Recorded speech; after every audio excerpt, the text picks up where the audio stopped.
Welcome to another edition of the Royal Alliance UK podcast, episode 333, Show Me How. My name's Matthew Turner, alongside Anthony Fitzpatrick and Ashley Soden. How you doing, boys? Doing good. Just excited to maybe talk about the most divisive group maybe in this draft process with certain prospects maybe being ranked higher than they should be and vice versa. And, you know, the one that everyone cares about, I guess, the QBs.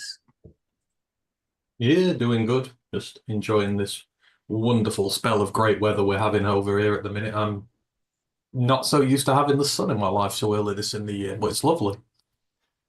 It is nice, although I always knew you as a person who liked the cold, so I'm surprised that you're revelling in it.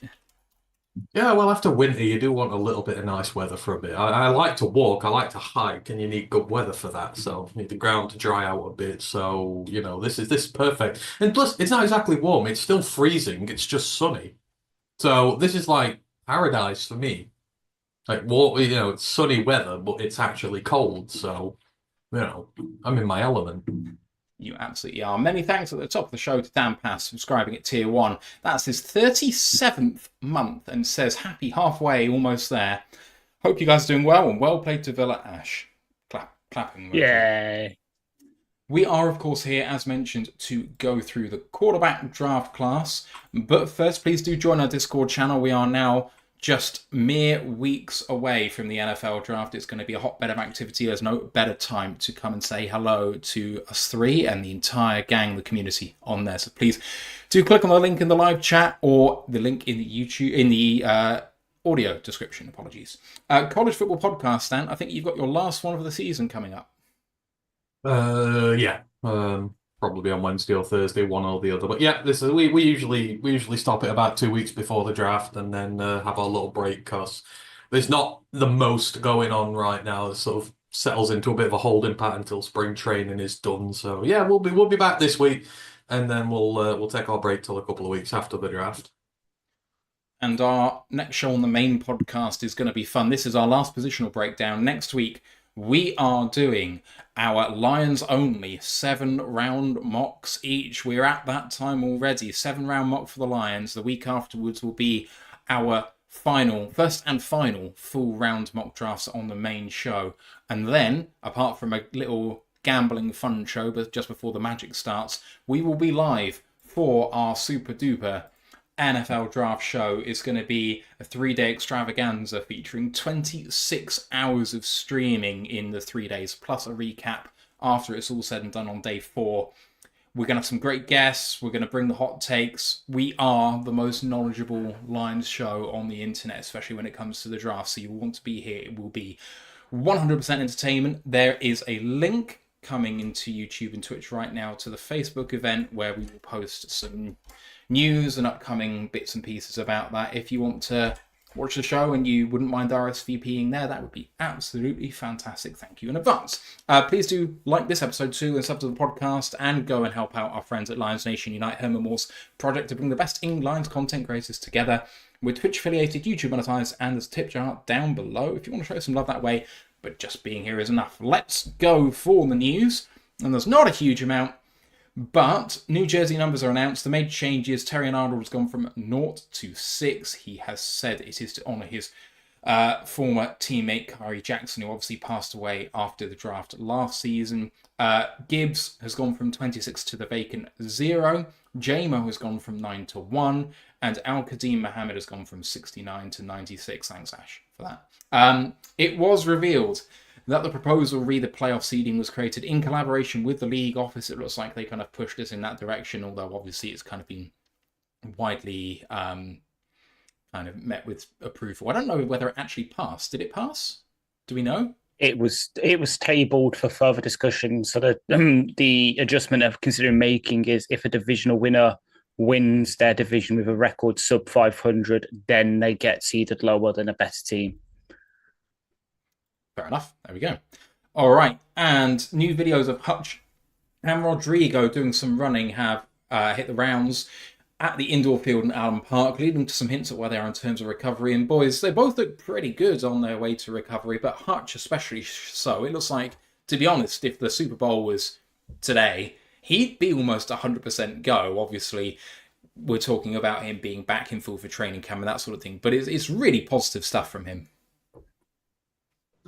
Oh, yeah. And obviously it led to a bit of a joke around the internet with the fact he actually looks smoother running post this injury than he did before. There's obviously the ones like, oh, yeah, Doc, will I be able to run without being clunky after this? After recovers, Doctor? Yeah. Oh, I never could do that before. Like he looks really good. I know, obviously, it was a bit confusing seeing what he's doing, but for me, I think he was just practicing, that sort of like quick hand swipe around the corner.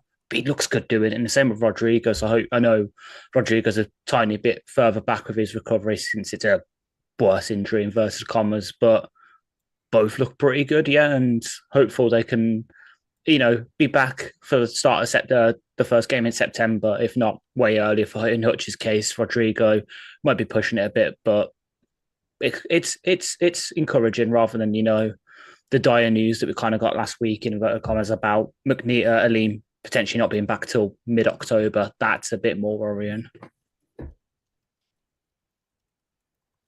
All right, let's crack on with the quarterbacks, shall we? And I'm going to take up the mantle first up with a quarterback who has some fire in him and has the will to win. Is he the most talented? Well, let's find out.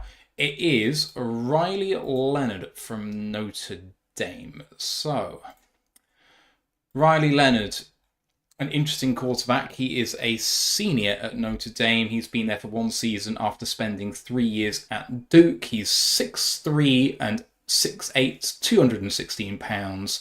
He had a PFF grade this year of 83.5. Very highly graded deep ball passer. Not a huge amount of play action or RPO to speak of in the Notre Dame offense. A lot of straight drop back stuff, which is encouraging to see. And actually, his grade reduces in play action. He does better just with the straight drop backs, which is interesting to see. And actually, I think there's a few in this class who are in that boat, whereas obviously play action is sort of something that actually helps out the quarterbacks. A few of these guys are in the boat where they're better straight drop back passes potentially than they are RPO guys. So he has, in his Notre Dame 16-game career, had 100. That's not correct. So let me just reassess that. 200 and... What the hell was I reading there? Oh, that's rushing stats. Apologies. Riley Leonard, good rusher, by the way. 184 carries for 906 yards and 17 touchdowns on the ground. 269 for 403, that's 66.7% through the air. 2,861 yards, 28 touchdowns, 8 interceptions. At Duke, slightly worse with those stats. 27 games, 62% completion rate, 24 touchdowns, 10 interceptions. So similar touchdowns-interception ratio, slightly worse completion percentage. I watched 2 games of Riley Leonard, which were both pretty high-profile games, really testing Notre Dame and him specifically. So against Georgia in the Sugar Bowl, and then against Ohio State in the championship game. No two bigger games really for Notre Dame in their seasons. In the first against Georgia, he went 14 for 80 on the ground and 15 of 24 for only 90 and a touchdown through the air. So a limited passing performance by Riley Leonard. And then against Ohio State in the championship game, they did lose it, of course, but he actually had a slightly better game himself. 17 for 40 and a touchdown on the ground. 22 of 31 for 255, 2 touchdowns, no interceptions through the air. Overall, the thing to take away from Riley Leonard is that he's a born winner. Like, the man has a drive to succeed and he will put his body on the line to do it. It's one of the reasons why he might be one of my favourite prospects in the draft. He is limited. There's no doubt about that. But if you want someone who's going to put it all out there and just try and, with a sheer force of will, carry his team over the line, he's going to be one of those guys. Like when Nick Foles went on his run and everyone kind of went mad for it, I can kind of see people having a similar thing about Riley Leonard if he's a backup quarterback in the NFL and then suddenly is thrust into a starting role, that he could kind of have that sort of electricity that Nick Foles carried. Not that they're similar prospects by any means, Vay. He's tall. He's a little slight at his height. Ideally, I think I would put a little bit more weight on him, but it's not a big deal, and it doesn't affect his rushing capability whatsoever.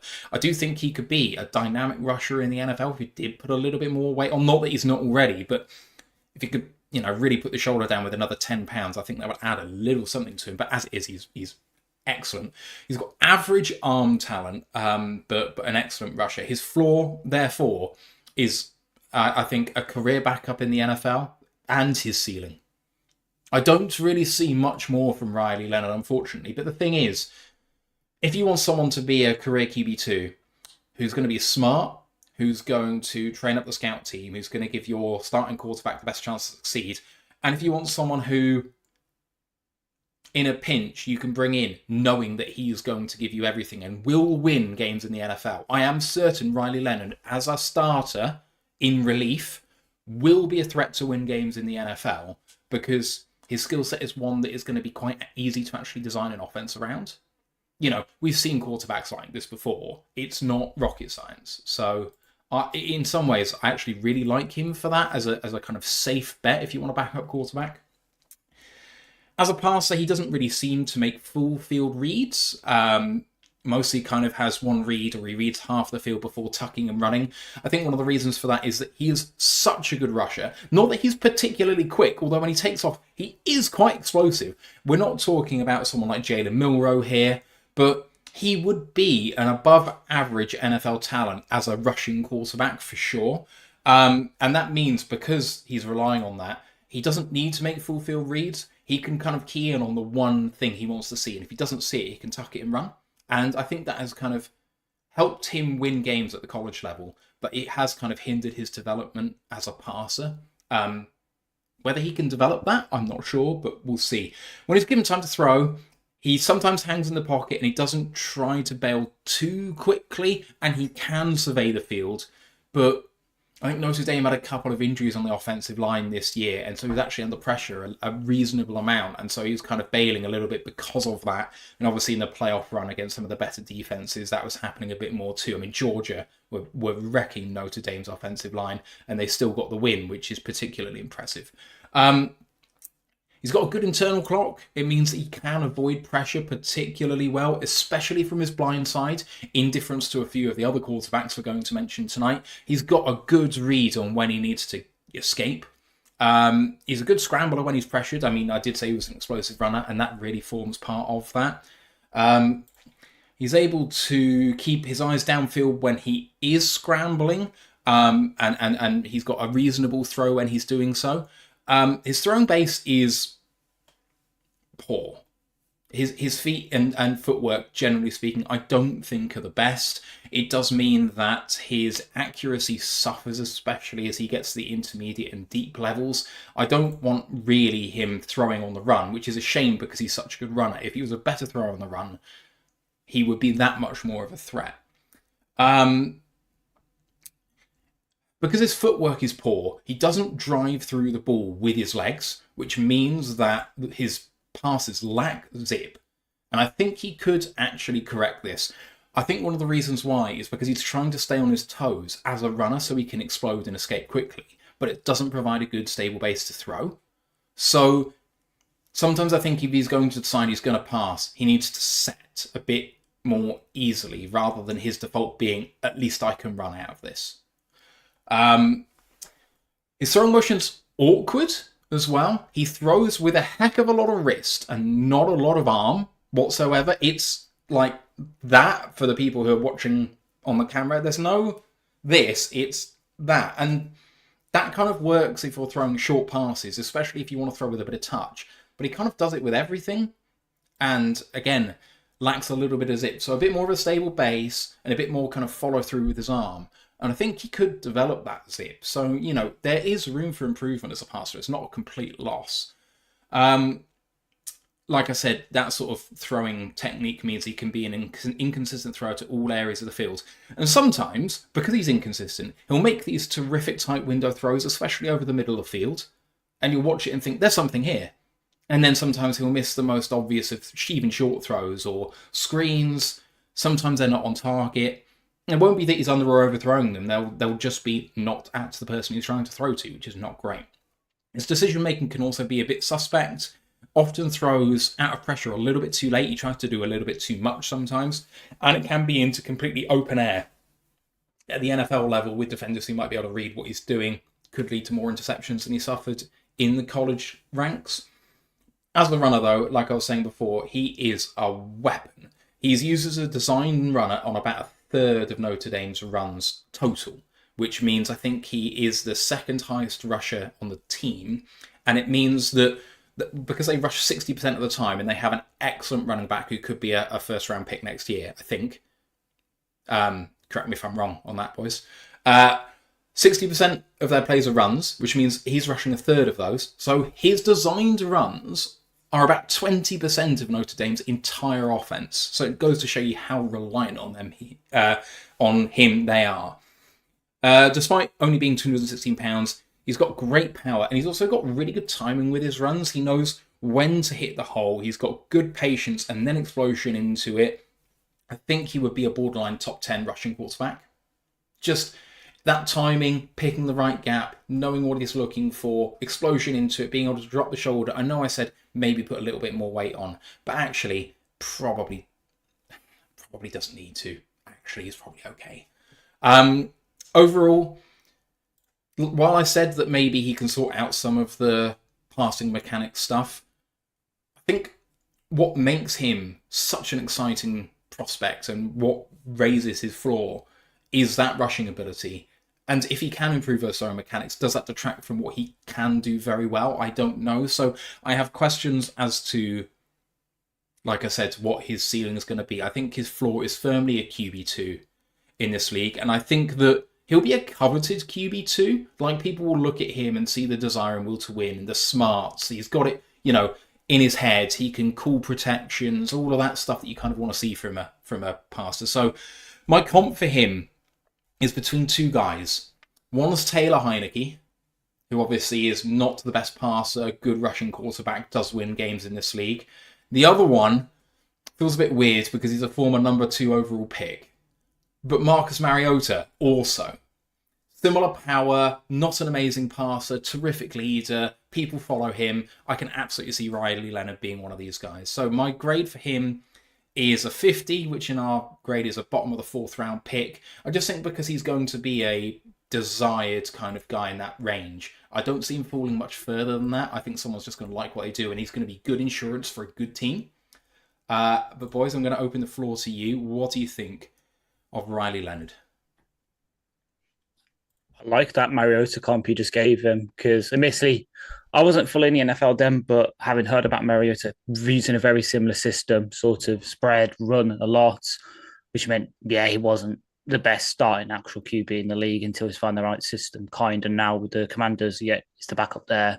But I just know that Leonard, when he's on his game, can be a pain in the arse. Trust me. We played against him when he was at Duke, and he played pretty well against us. So it's just, he's got the skills to be a scrambling guy. It's just there's better guys who can actually pass the ball in this draft class, which will push him down, which means he might get the Malik Cunningham treatment as well from certain teams that don't believe he can be a QB, but they're like, try being a running back, use your movement skills. And that might be a good thing for him. It's worked for some other players like Edelman, for example, who wasn't a good QB, but moved to slot receiver and became one of the best slot receivers of the 21st century. But it could also just doom him. So it's a tough one. I'm roughly the same place as you with him. And any thoughts on Riley Leonard? It's an odd one with Riley. For me, you're probably not going to find a quarterback who's tougher than he is in regards to how he plays the game. I think back to the year before last when he injured his ankle. He missed a few weeks, and his 5-1 Duke Blue Devils came up against a 6-0 Florida State team who was absolutely running the over everybody, and he rushed back early to get to that game, knowing how much it meant for his team to win that. And I know he didn't through the air have the best game, but for 3/4 of that game they were winning it. He was getting hit again and again and again and again by that Florida State D line. He kept getting back up. Eventually he got caught. He didn't get carted off, but he got took off late because he just took one hit too many. And Florida State just absolutely rinsed them in the fourth quarter and won it. But if you want to know about what type of person he is, what type of quarterback he is, that game more than any epitomizes that. There's your leadership. There's the guy who you want leading the team from the front. He's tough as nails, and you'll struggle to find someone like that with him. In terms of him he's really surprised me this year. Obviously going to Notre Dame. Notre Dame not had a lot of success in recent years for a program that big.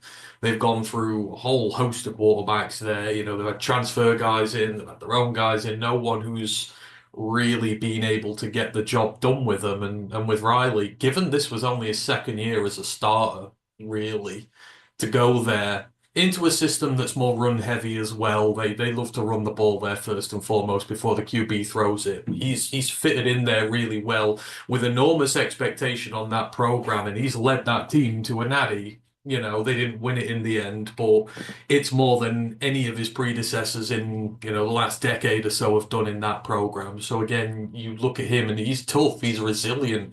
Had to learn a completely different way to play there than he did from in his Duke days.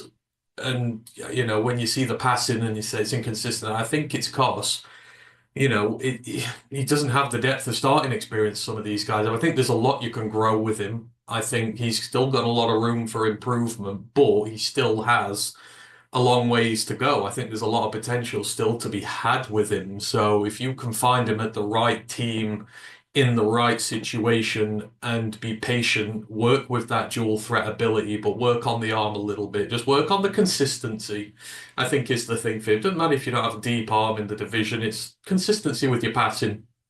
You can fix that. You can work the dual threat ability about him. I still think there's a chance to make something of him as an NFL quarterback. Obviously, it's going to take time. That's why you pick him, later on in the draft. He's a development project, sure, but he's got everything there I want in terms of the leadership aspect of it. He's got the dual threat aspect that teams covet, and he does have the tools to be a great passer as well. So just find someone who's going to be really patient with him and go. And I think they might have something with him. I'm not ready to have seen the last of him yet. I won't be surprised if this isn't the last we've seen of him yet. So he's intriguing for sure. All right, and are you ready for your first one? Yeah, we can do my first one. Just bear with me one moment. So, it appears I like pocket passes this week. I'm going to go with my favorite one of these, kind of one we've been watching the last year or two, the College Pod. Max Brosmer. Really like Max and everything his game is about. So it's a slightly older prospect. He's 24 years old this year, only just. But yeah, slightly on the other side. Quarterback for the Minnesota Golden Gophers. Shout out mile marker if he's in the building. Don't know if he is or not, but that is his team there. A lowly 2-star recruit out of Centennial. He's pro-style quarterback. 6'2", 225 pounds for me. Nice build for a quarterback. Spent his first 5 years at New Hampshire in the Coastal Athletic Association of the FCS before transferring to his final year in Minnesota. So going from the FCS right up to the Power 4. Career was all over the place. So started as a true freshman, only the second ever true freshman to start for New Hampshire in the history of that program.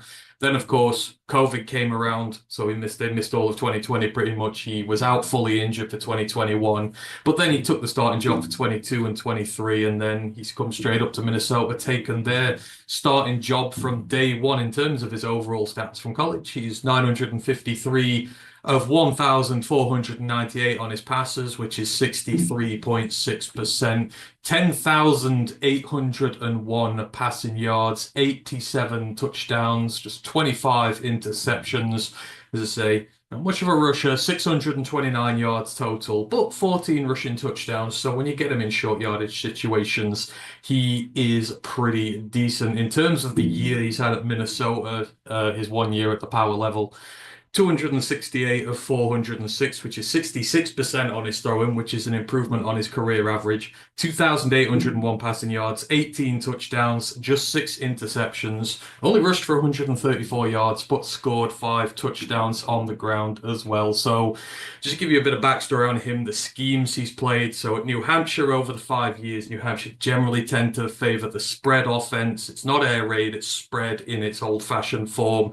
And then at Minnesota, of course, they play the ball control offense there, so heavy dose of the running game. And when it comes to passing, it's usually short, sharp, not too many shots downfield. You are trying to keep the ball, you're trying to keep possession, wear down through time of possession that way. Although they have laxed it this year, they've never had really good passing quarterbacks in the past, whereas Brosmer is a lot better passer, so they have allowed him to wear it out a bit this year. But those are the two schemes he's played.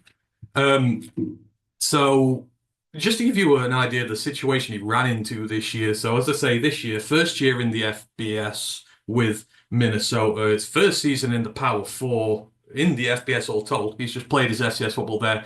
He backed, and for Minnesota are known as a very good running team. They ranked 109th nationally in the rush offense this year. So you are an FCS quarterback coming up to the power level for the first time, and you don't have a run game to deal with you, and you've got an offensive line that's not used to working in pass pro as much as it has this year. That's a high intensity situation to put a young quarterback into. And through the first 5 weeks of the season, we've been watching him very closely all year. He struggled. His touchdown to interception ratio was 6-4, and he only went past 210 passing yards twice in that span. But just then, all it takes is one game to flip, and you can bring out the best of a guy. And when it came to their game against USC that they played at home, he went 15 of 19 throwing. He had 3 rushing touchdowns, basically every touchdown for Minnesota that day in a 24-17 win. And something came alive in him. He finally settled at the level and settled into Big Ten football, and from then on over the rest of the season, he went 12-2 to his touchdowns to interceptions. That's 6-1. That's really good ball security for him. The Gophers recovered to a 7-5 record. He helped them win a bowl game against Virginia Tech as well. It was some turnaround by him, and it just goes to show the type of prospect that he is. So in terms of the games I've watched for him I've watched this year, because they don't show much New Hampshire football around, but I like to do a couple of games for quarterbacks to show you their growth. You see what you see with them, and then you see what you see a little later on to see what they've learned. So I watched him play against Iowa. It was his first game. It was his first game in the Big Ten, and hell, what a game that is coming to, with one of the best defenses in all of college football, period, especially with that defensive line. That is trial by fire. And then I watched him a few weeks, about a month or so later, when they played against UCLA. UCLA also known for their fearsome pass rush and defense there. So I wanted to see him against some good level opposition. And, the first thing that jumps off in the Iowa game right away is him and his play. It's the inconsistency. He's adapting to the next level. Obviously, you've had 3 weeks of non-con games by this point, but you're playing FCS opposition. You're still playing Group of 5 opposition. The first big game that you're playing, a couple of easy throws that he misses. Just timing's a little bit off, just a little bit nervous, and you can put it down to that. But also intersperses it with some really good plays as well, and this is and his passing is what his game's all about. He is such a good passer. There's a really gorgeous throw he makes down between the numbers, just over the middle linebacker, like literally on his fingertips, between a linebacker and a cornerback, to Daniel Jaxson, his star receiver. He's got zip. It's accurate. These are defining qualities. He's got such good zip on the ball. The balls he throws are accurate to the chest all the time. It's such a lovely throw from him. But then the very next play, running back comes out the backfield, is running a Texas route, throws it about 2 yards behind him, straight into the same linebacker's hands, and it's picked off. And it's just a little nervousness in the pocket there, adapting to it. Or you're like, one play, you're like, this is awesome. The next one, you're like, damn it, come on, you are better than that. Now, obviously, in this game, they were throwing a lot of screens out, because you're trying to bypass that Iowa pass rush, and Minnesota all wise to do this to protect him as well. But, I was watching. It's all accurate. It's all for the most part in the pocket, he was very controlled. He knows when to throw it away and do so safely. He doesn't put the ball in danger very often. The turnover worthy play rate this year was 1.6%. He does not put the ball in harm's way. And that's why Minnesota liked him, because you need a guy who does that for their offense. Deep throws, people will have a go at his deep throws and say he doesn't have the best deep ball in the book. I beg to differ. In this game, there's quite a few. Gets a deep throw down the field. It is, again, to Daniel Jaxson. It's just really lovely touch ball right down the perimeter. Drops it right over the DB's shoulders into the breadbasket of his receiver. Gets him all the way down to the 5. He couldn't have placed it any better, any further. Wide receiver's not getting it any shorter. It's getting picked off. But gets it all the way down to the 5. And then the touchdown pass from him is even better. So it's Jameson Gears. I think it's his tight end there at Minnesota. It's a back shoulder fade. It's, very tightly contested in the 5-yard line. There's a lot of traffic, a lot of going. Hits it right over his back shoulder. DB's sort of crowned all over the front of him. So there's no direct throw to the guy. You've got to put it high. You've got to put it where the DB can't get it. The DB is not looking. His wide receiver's just able to go up, grab it, snatch it out the air. It's a lovely throw in the red zone. Exactly what you want to see from him. And then the next play, another touchdown from them. So they scored 2 just before the half. Again, it's set up by another deep throw from him, exactly the same as before. It's this back shoulder fade he uses that the DB's just not able to get at. Just puts it a little short so the receiver can stop and grab it. DB can't make a play on the ball. The touchdown in this case, it's a screen pass. Very well executed. Nothing much to it there. But, again, they're up 14-7 at the half. He's led 2 clutch drives just before the half. They're looking really good. And you're thinking, well, maybe there's something here. Then Iowa adapt. They come out in the second half and they start bringing the extra blitzer with them, specifically the linebacker through the middle. Cannot remember his name. The next 3 drives from Minnesota go for 16 yards. It kind of throws him off a little bit because you've got a lot to process when the pocket's collapsing, when you've got an extra rusher coming in. This is him adapting to the next level, and, they rattled him. And then when you rattle him, you start trying to make throws that aren't quite there. The timing just goes off a little bit, and eventually it leads to an interception as well. It's not on him. It's a high pass to his tight end. The tight end should be able to grab it. Instead, he bobbles it, and it's picked off by one of the Iowa corners. But just got it a little lower. That pick doesn't happen, and Minnesota don't score a point in that half. It's tough, but it's all about the adjustment. So, you've seen him in the first game. He struggled.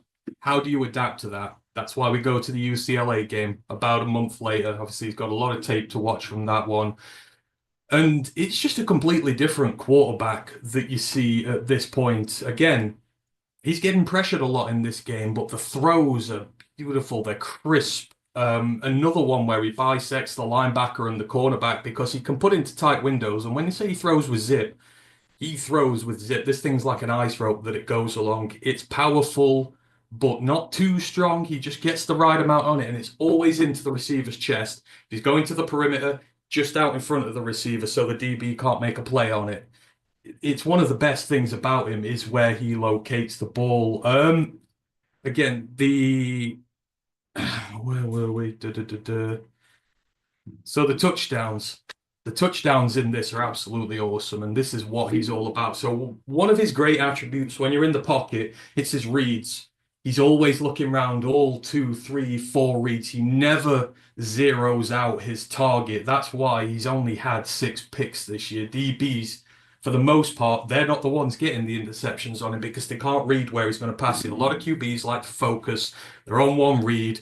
The routes get jumped. And he doesn't allow them to do that and spreads it all over. But when it comes to the first touchdown that he throws, this is perfect. So they're about 15 yards out. He's got 2 receivers on the left hash. First one the furthest one outside runs an out route. One in the middle just runs a simple go into the end zone. He locks on the go route, and he's looking at nobody but him as he's running into the end zone. The corner who's guarding the out sees this, thinks, and his eyes light up. I'm going to go pick this off because that's where he's going to throw it. Takes 2 steps inside. What does Brosmer do? To the outside, throws an absolute dart to the guy who's around the go. There's no one within 6 yards of him, and he just walks this thing into the end zone. It's manipulation of the defender, which if you're going to be a pro-style guy and not a rushing quarterback, is something that you need to do at the next level. And it's so well done by him just to manipulate the corner out of position and present such an easy touchdown for the receiver there. There's, again, more examples of him hitting the moon balls downfield, but it's against the pressure where he starts to come good as well.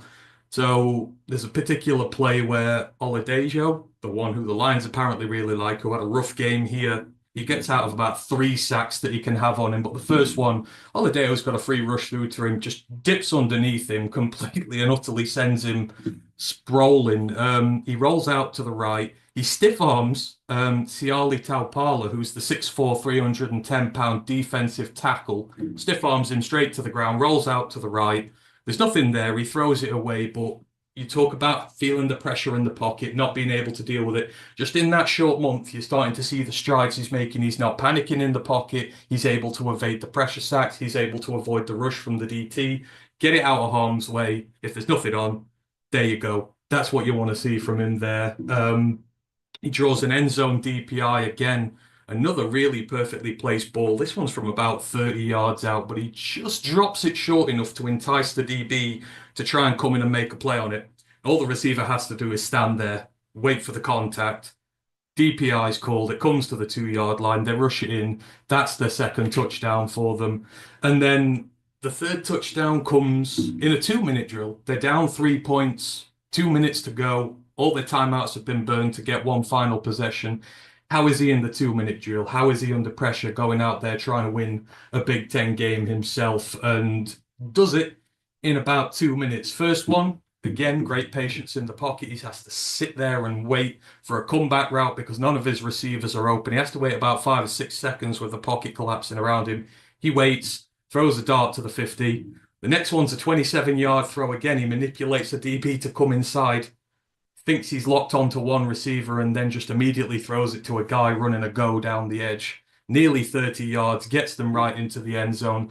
Slips out of another sack from Oladejo when he could. You know, it would have been a big loss for about 10. And again, it's a throwaway, but UCLA bring a lot of pressure the closer they get to the end zone, trying to make him make a mistake.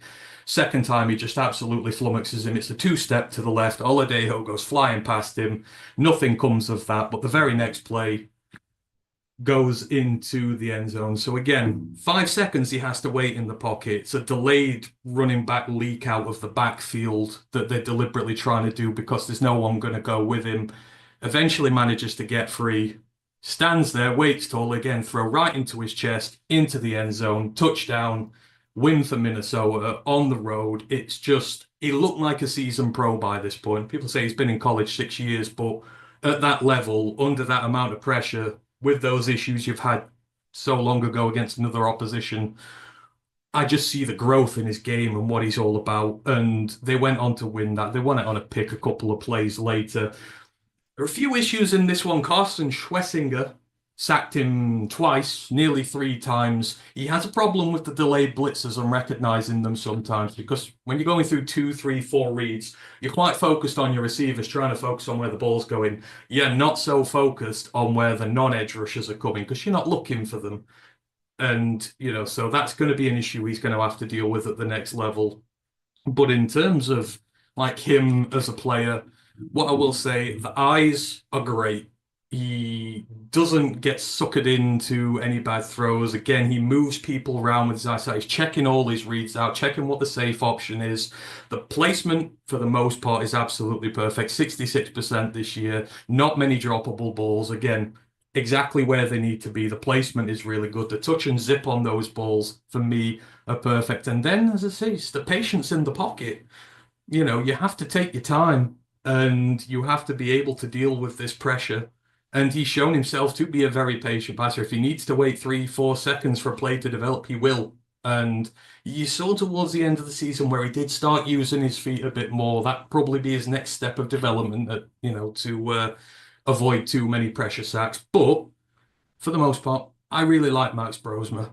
I think he's your prototypical, he is pro-style guy. He's got everything you want at the next level in terms of your development aspect of it. So first off, it's the reads, it's the accuracy of the passing, all that you can work with. So you've got to work on the deep throws a little. You know, there is some issues with it there. He doesn't do it too often. You just need to he doesn't have the touch for the deep throws that he does for the short and intermediate stuff, but just because he's not really had to do it as much. Escaping the pocket, you do need to maximize your footwork a little because he was able to escape from pressure when he got up on his toes and was ready for it. Sometimes they just caught him a bit flat-footed, but I think, again, there's an NFL quarterback in here because he's got all the traits you want from a pocket passing team. Now, obviously, it will be a very specific team, but I think there's an opportunity at the next level for him. And I think we had him in the mock draft simulator challenge, and I said, send him to San Francisco, somewhere where they like a pocket passer who is going to be protected by a good offensive line, who is going to be in a scheme which helps protect the quarterback with all the motion and everything, and let him sit and develop. I think he would do incredibly well there, but you know, he'll be picked in this draft. It'll be in day 3, but I would take him over a lot of the other prospects that are maybe going day 2, etc. here, because he has what none of them has. The brain up here, and he uses it. Manipulation for a quarterback's a big thing, and a lot of these guys at the top level rely on their athleticism, not the brain. So that's Max Brosmer. I think he's a really good player, and I think he's going to surprise people at the next level. Many thanks to Big Aries for subscribing at Tier 1 for his 39th month, and says, let the good times roll, draft is almost here. Ash, what do you think about Max Brosmer? I haven't seen too much of him. Like, most of the stuff I've seen on him has been in like QB, like tier list rankings. I agree, he's a perfect backup pocket passer for those kind of teams. So 49 is definitely a good shout there.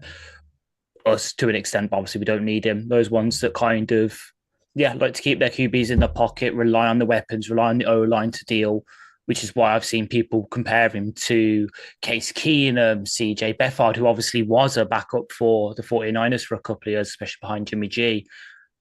But yeah, it's just, he's a bit slight and he doesn't have the arm strength to like that will make him stand out. Like, so yeah, he's a late round option for a team that they hope they can just train him to become. I know, obviously, it's a kind of derogatory term that we've used for some of our backup QBs before, but the clipboard holder, the guy who, if you put him in a game, you're not expecting him to go and make a big play to win you the game, but he can steady the ship and he's there to help a QB prepare for the defense they're facing every week. He's perfect to that kind of role, but you expect anything more from him, you're probably not going to get it, unfortunately. For me, I really like his mechanics. I really like, compared to pretty much everyone else, like he's got good feet and he drives the ball with his legs and the arm follows through that. So I'm a fan. I really am. I really like him.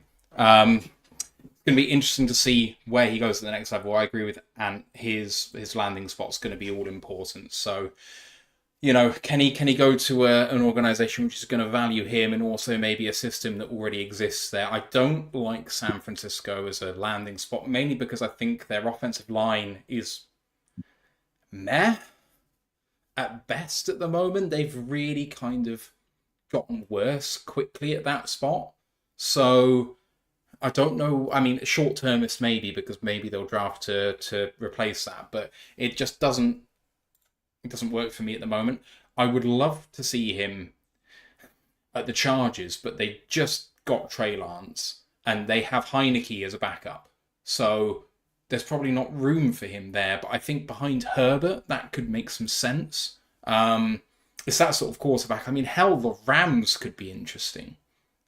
You know, they've really invested in their offensive line. Stafford could be a very good mentor to him. So that's where I'm looking. I think McVay would appreciate his mind. Mm. All right.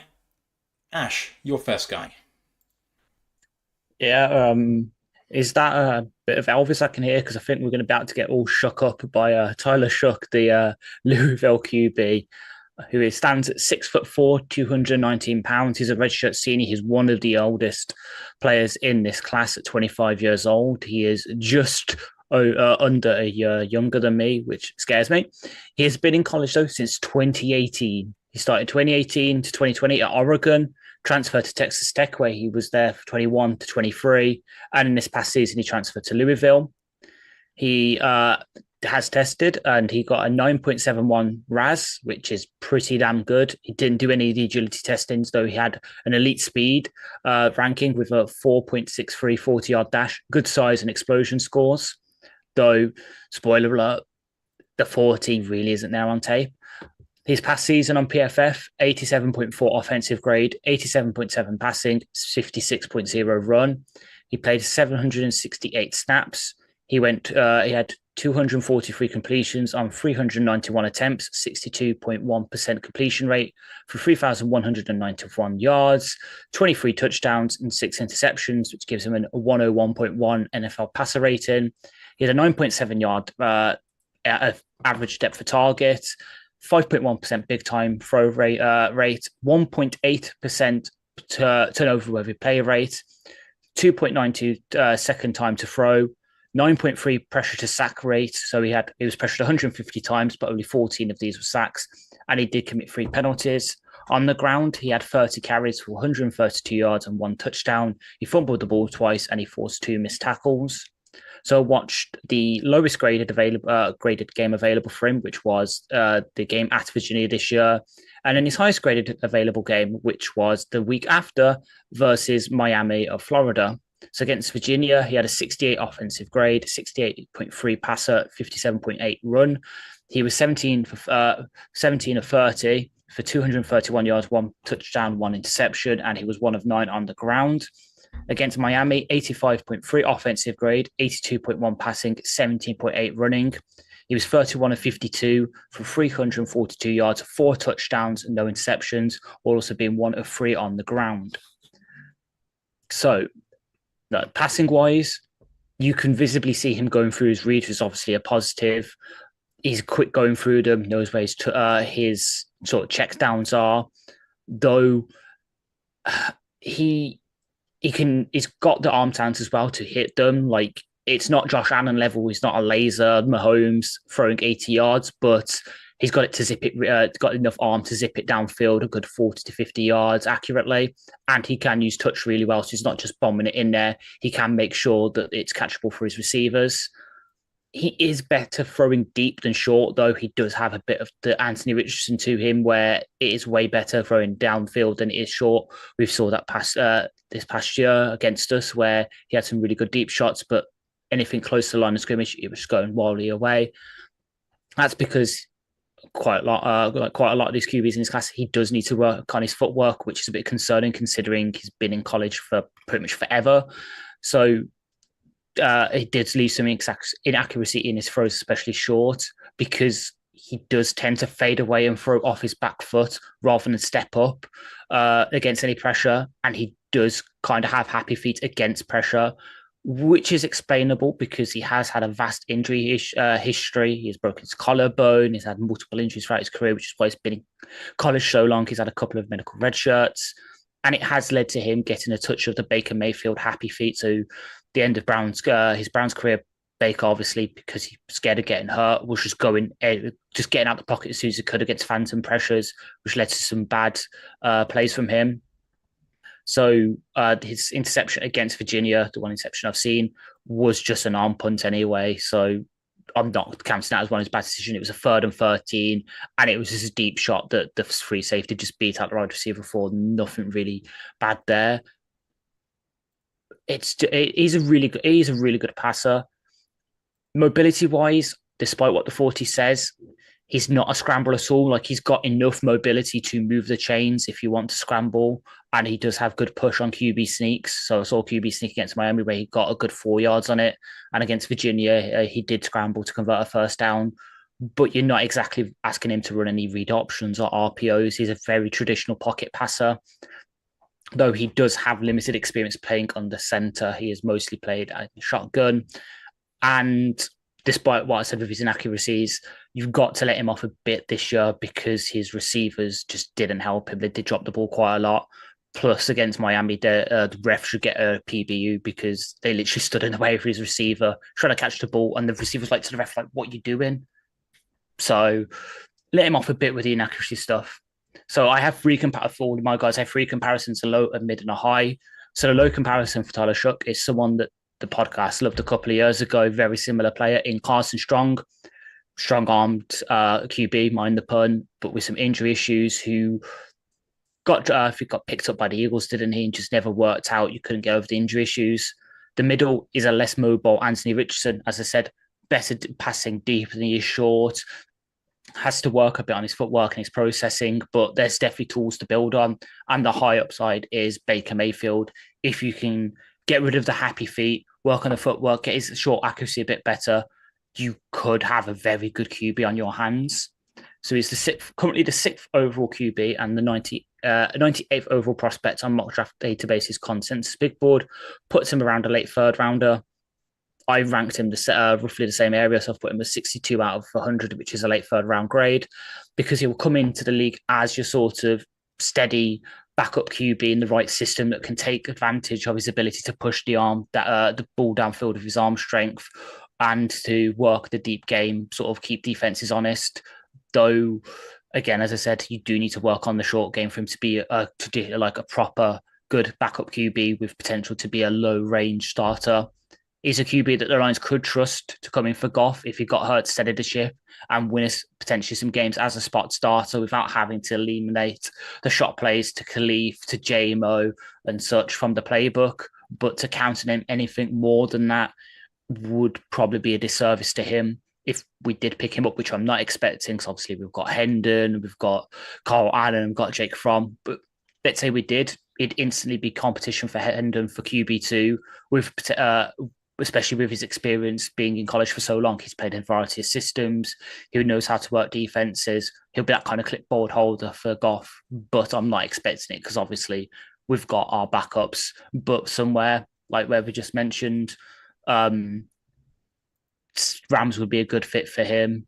Potentially the 49, no, not the 49ers, the Seahawks, with the way they're seemingly going with their offense, with Darnold and with Howell and Jaron Hall. Surprisingly, two QBs I really liked as both of their backups. They could fit into their sort of new system they're seemingly bringing over. So I do really like Tyler Shough. I'm not as high as him. Some people have their QB2, QB3, but I believe he's going to be a damn good backup in this league. And have you seen much of Shough? Not a great deal. All I know is he was in the same high school recruiting class as someone we all know very well. Penei Sewell. Mm-hmm. That's how long he's been in college. Penei's already in his senior deal. Yeah. I mean, again, another who's completely surprised this year. Louisville don't run quarterbacks like him. They, for ages, have gone the dual threat way, but gone with the pocket passer for a change and worked really well. Team's been good this year. Fronted a very potent offense, but I think he's going to be... The age is the factor here. You're working against the age. Kind of same with Hooker. You're working against age here and whether you can develop him quick enough into a starter or a reasonable level backup to make it worth it, especially as he's going to command potentially a higher pick as well. So this is where you would expect someone like, if the Steelers get Aaron Rodgers and don't go quarterback first round, then you'll be looking towards Tyler, probably there, going somewhere like that. Maybe have a little go with him, see if you can get something right away. But let's say the pocket passer always has a chance in the league. There's always an opportunity for him, at least to be a good level backup. So who knows? I can't confess to having watched a lot of him, so I'm not going to. Let's move on to my second guy, who is a person that a lot of people really like in a low-key fashion. He is a 6th-year senior. And obviously, therefore, he's been around for a long, long time, not unlike Tyler Shough. It is Dillon Gabriel. Dillon Gabriel, as I say, 6th-year senior.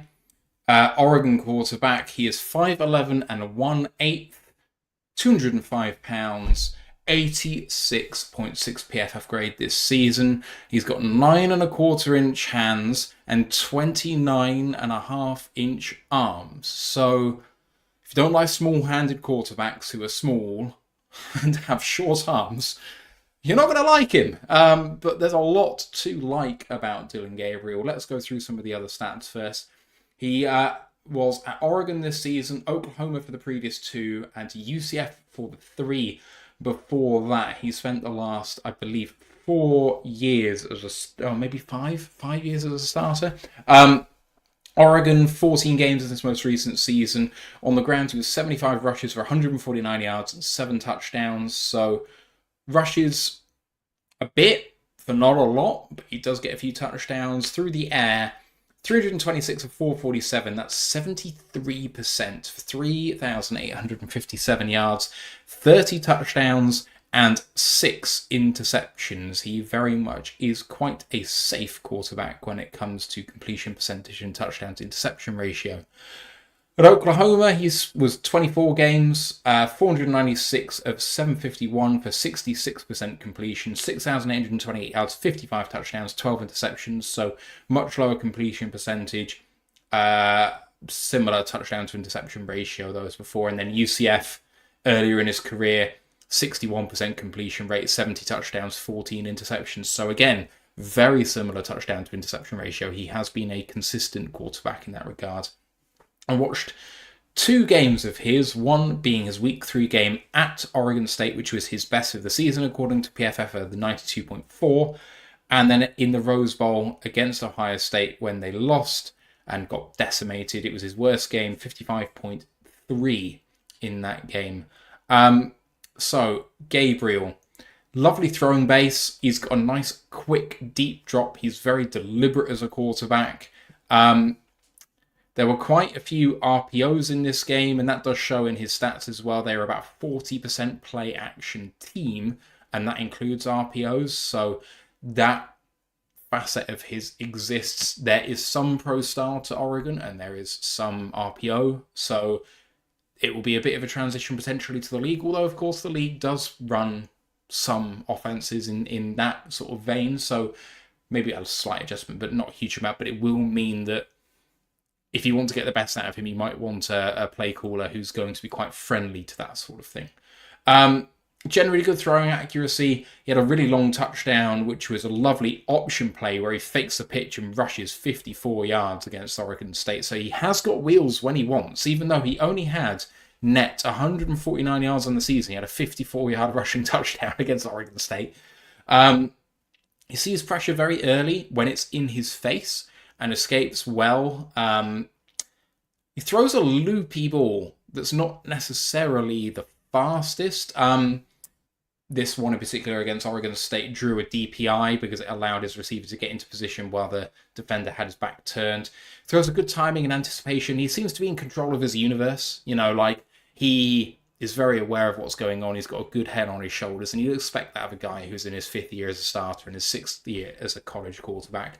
So with a good timing and anticipation, he can zip it when he wants to. So really nice throw down the seam for a left-armed quarterback as well. He's a lefty, I didn't mention that. Rolled to his right and threw up the seam for a 20-yard touchdown. That was really nice, throwing away from where you want to ideally be going to kind of hammer that, and he did that really well. Another good 2-step drop and rifle on a 15 and out target. I say rifle, it's probably a misnomer. It didn't have exactly the power you'd want for him. He was ripping it, but it kind of lacked a little bit. He had another good one that was very similar to that later on in this game. Throws a good touch. He's able to access a lot of the field in the short to intermediate area because the touch he throws with is really impressive. So if you want to throw into contested areas, or you want to kind of loop into a bucket over a defender and it's in that short to intermediate range, he's going to be a really good quarterback for that. I'm not convinced he's ever going to be a good deep ball passer. It's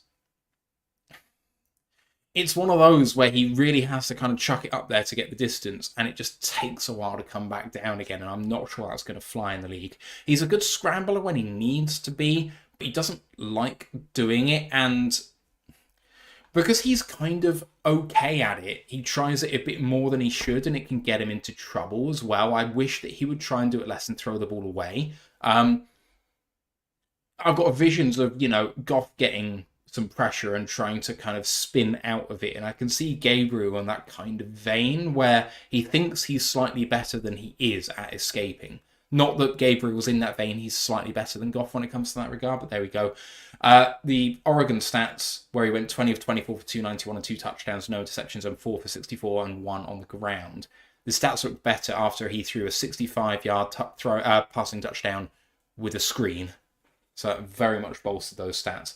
In the playoff game against Ohio State, as I say, his worst game of the season, and I mean, people were fancying that as a heavyweight matchup, and I think Oregon were down 39-0 by halftime or something like that. And to be honest, I stopped watching at that point.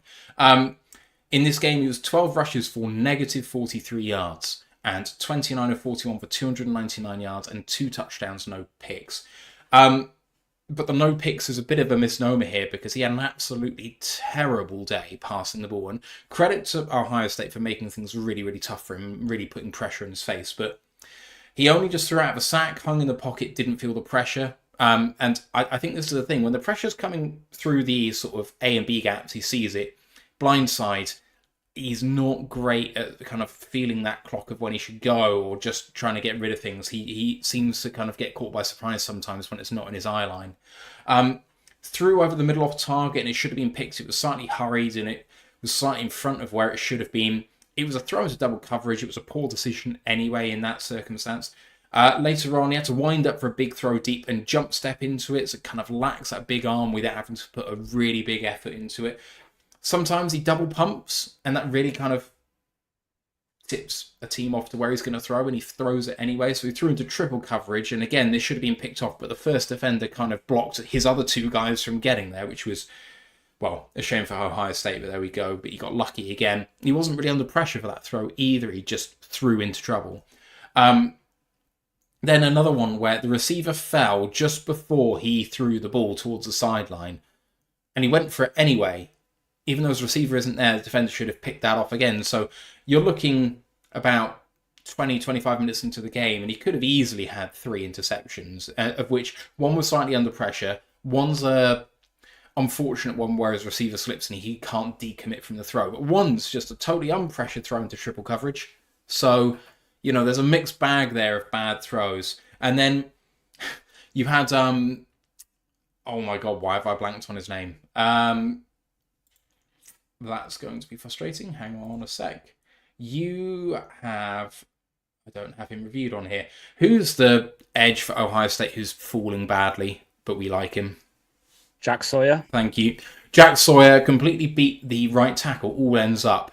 Is right in Gabriel's face on the right-hand side of him. And Gabriel just tries to throw it over his head instead of eating the sack. Sawyer knocks it up in the air, and if he reacted a bit quicker, could have come down with it for another pick. This is all before halftime. So Ohio State are putting the pressure on, but Gabriel's decision-making just goes entirely to pot in the biggest moment, which is really sad. I stopped watching at this point. The game ceased to have any meaning for me, to be honest, and the joy kind of went out of it. But in synopsis, Gabriel's a quarterback who lacks height, but he's a good build for his size. He's only 5'11", but he's 205 pounds, so he's a pretty stocky guy of that size. Small hands, does that matter? Probably not. He's a good passer in the short to intermediate range. Like I said, he can access all areas of that part of the field, but lacks elite arm talent and power. As a rusher, he doesn't do it much. He's got good athleticism when he does rush, but he's reluctant. He prefers to pass the ball, which I don't hate, to be honest. He projects, for me, as a career backup who, in a pinch, could become a low-level starter. If you ask me, could he become the 32nd best quarterback in the NFL, I'd probably say yes, he could. But it might be the high end of his evaluation, unfortunately. Like I said, he seems like he's in command of his world. He's a smart kid. So if he came into the league, I don't think there'd be a massive adjustment period for him. If you can put a little bit of RPO into that offense, I think he'd settle in pretty quickly and there'd be ability to win games, especially if you have some guys who can stretch the field horizontally, because he's going to be good at that rather than vertically. He throws from a stable base, likes to throw before scrambling, isn't afraid to stand and deliver. Lacks like kind of that elite snap of the wrist. His throwing mechanics are fairly solid. He throws with a good spiral.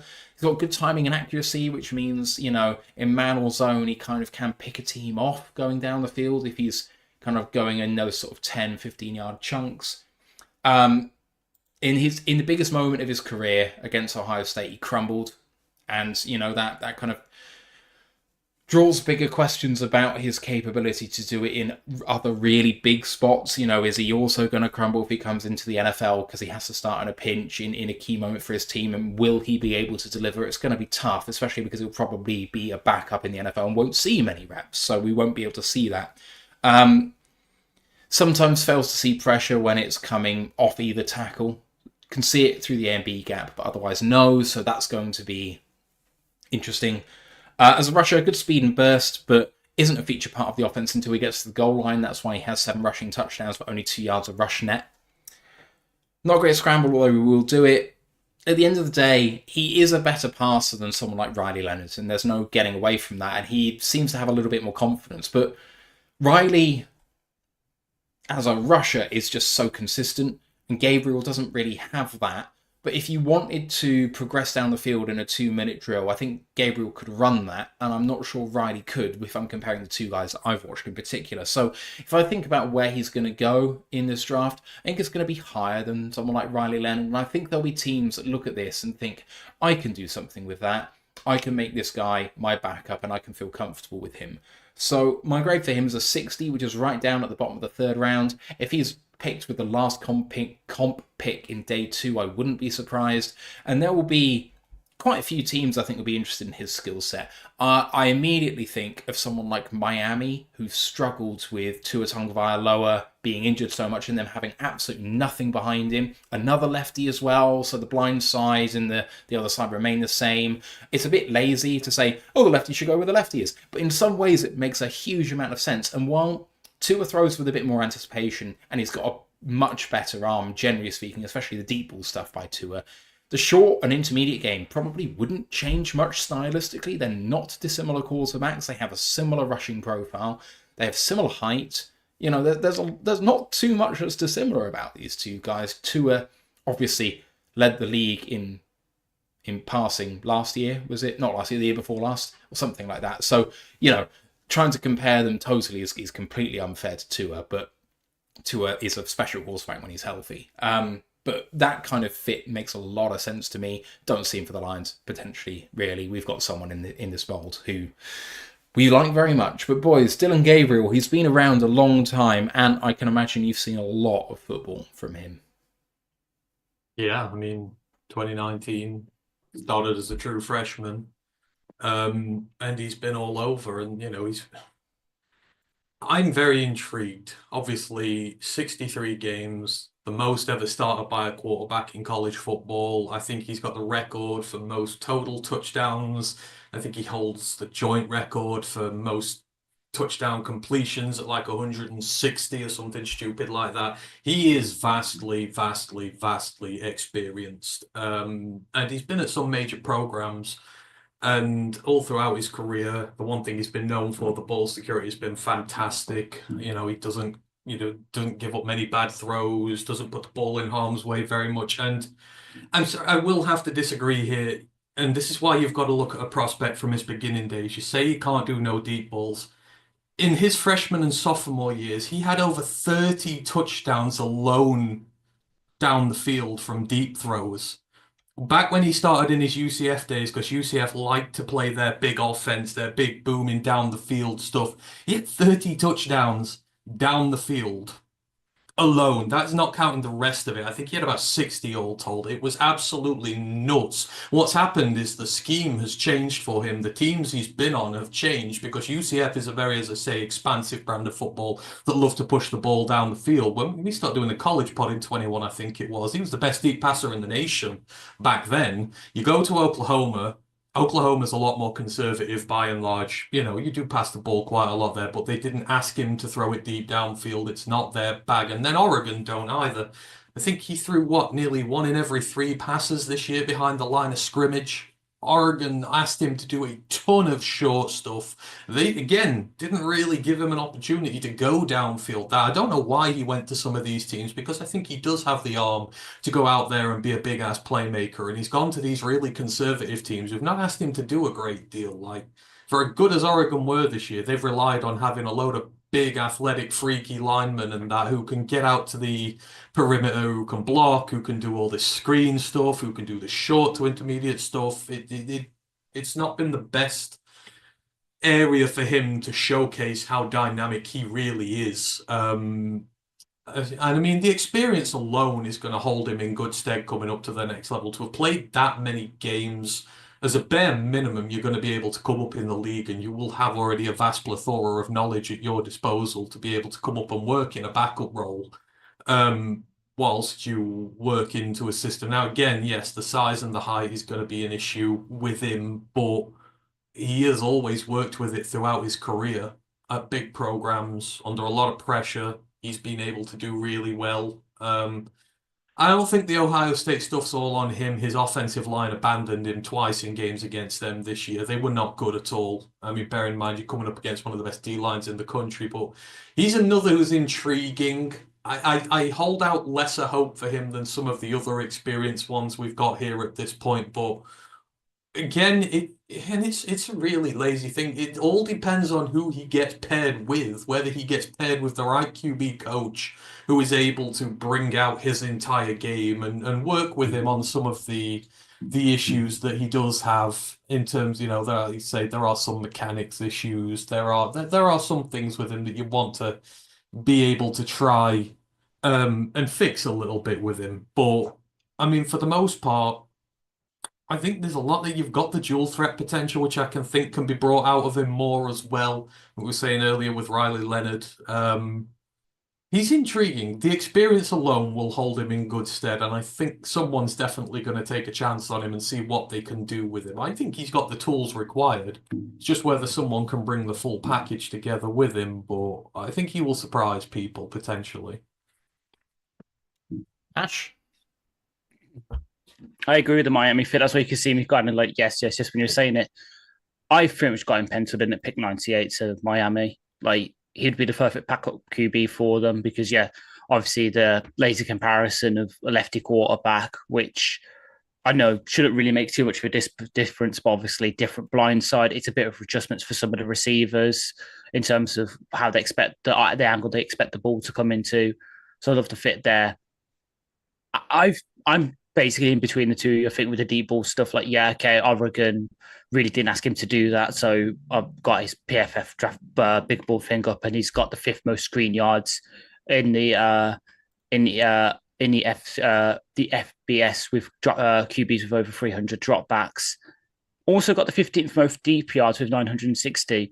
I think it's just because he doesn't have the arm strength for the NFL. Like, college-wise, yeah, he can definitely hit the deep stuff, but in the NFL, it goes more towards average to below average, unfortunately. And it's the same kind of with the mobility as well. Like, it definitely works in college, but in the NFL, you're going against better sort of defenders. It might not work as much, so he's definitely going to be a backup.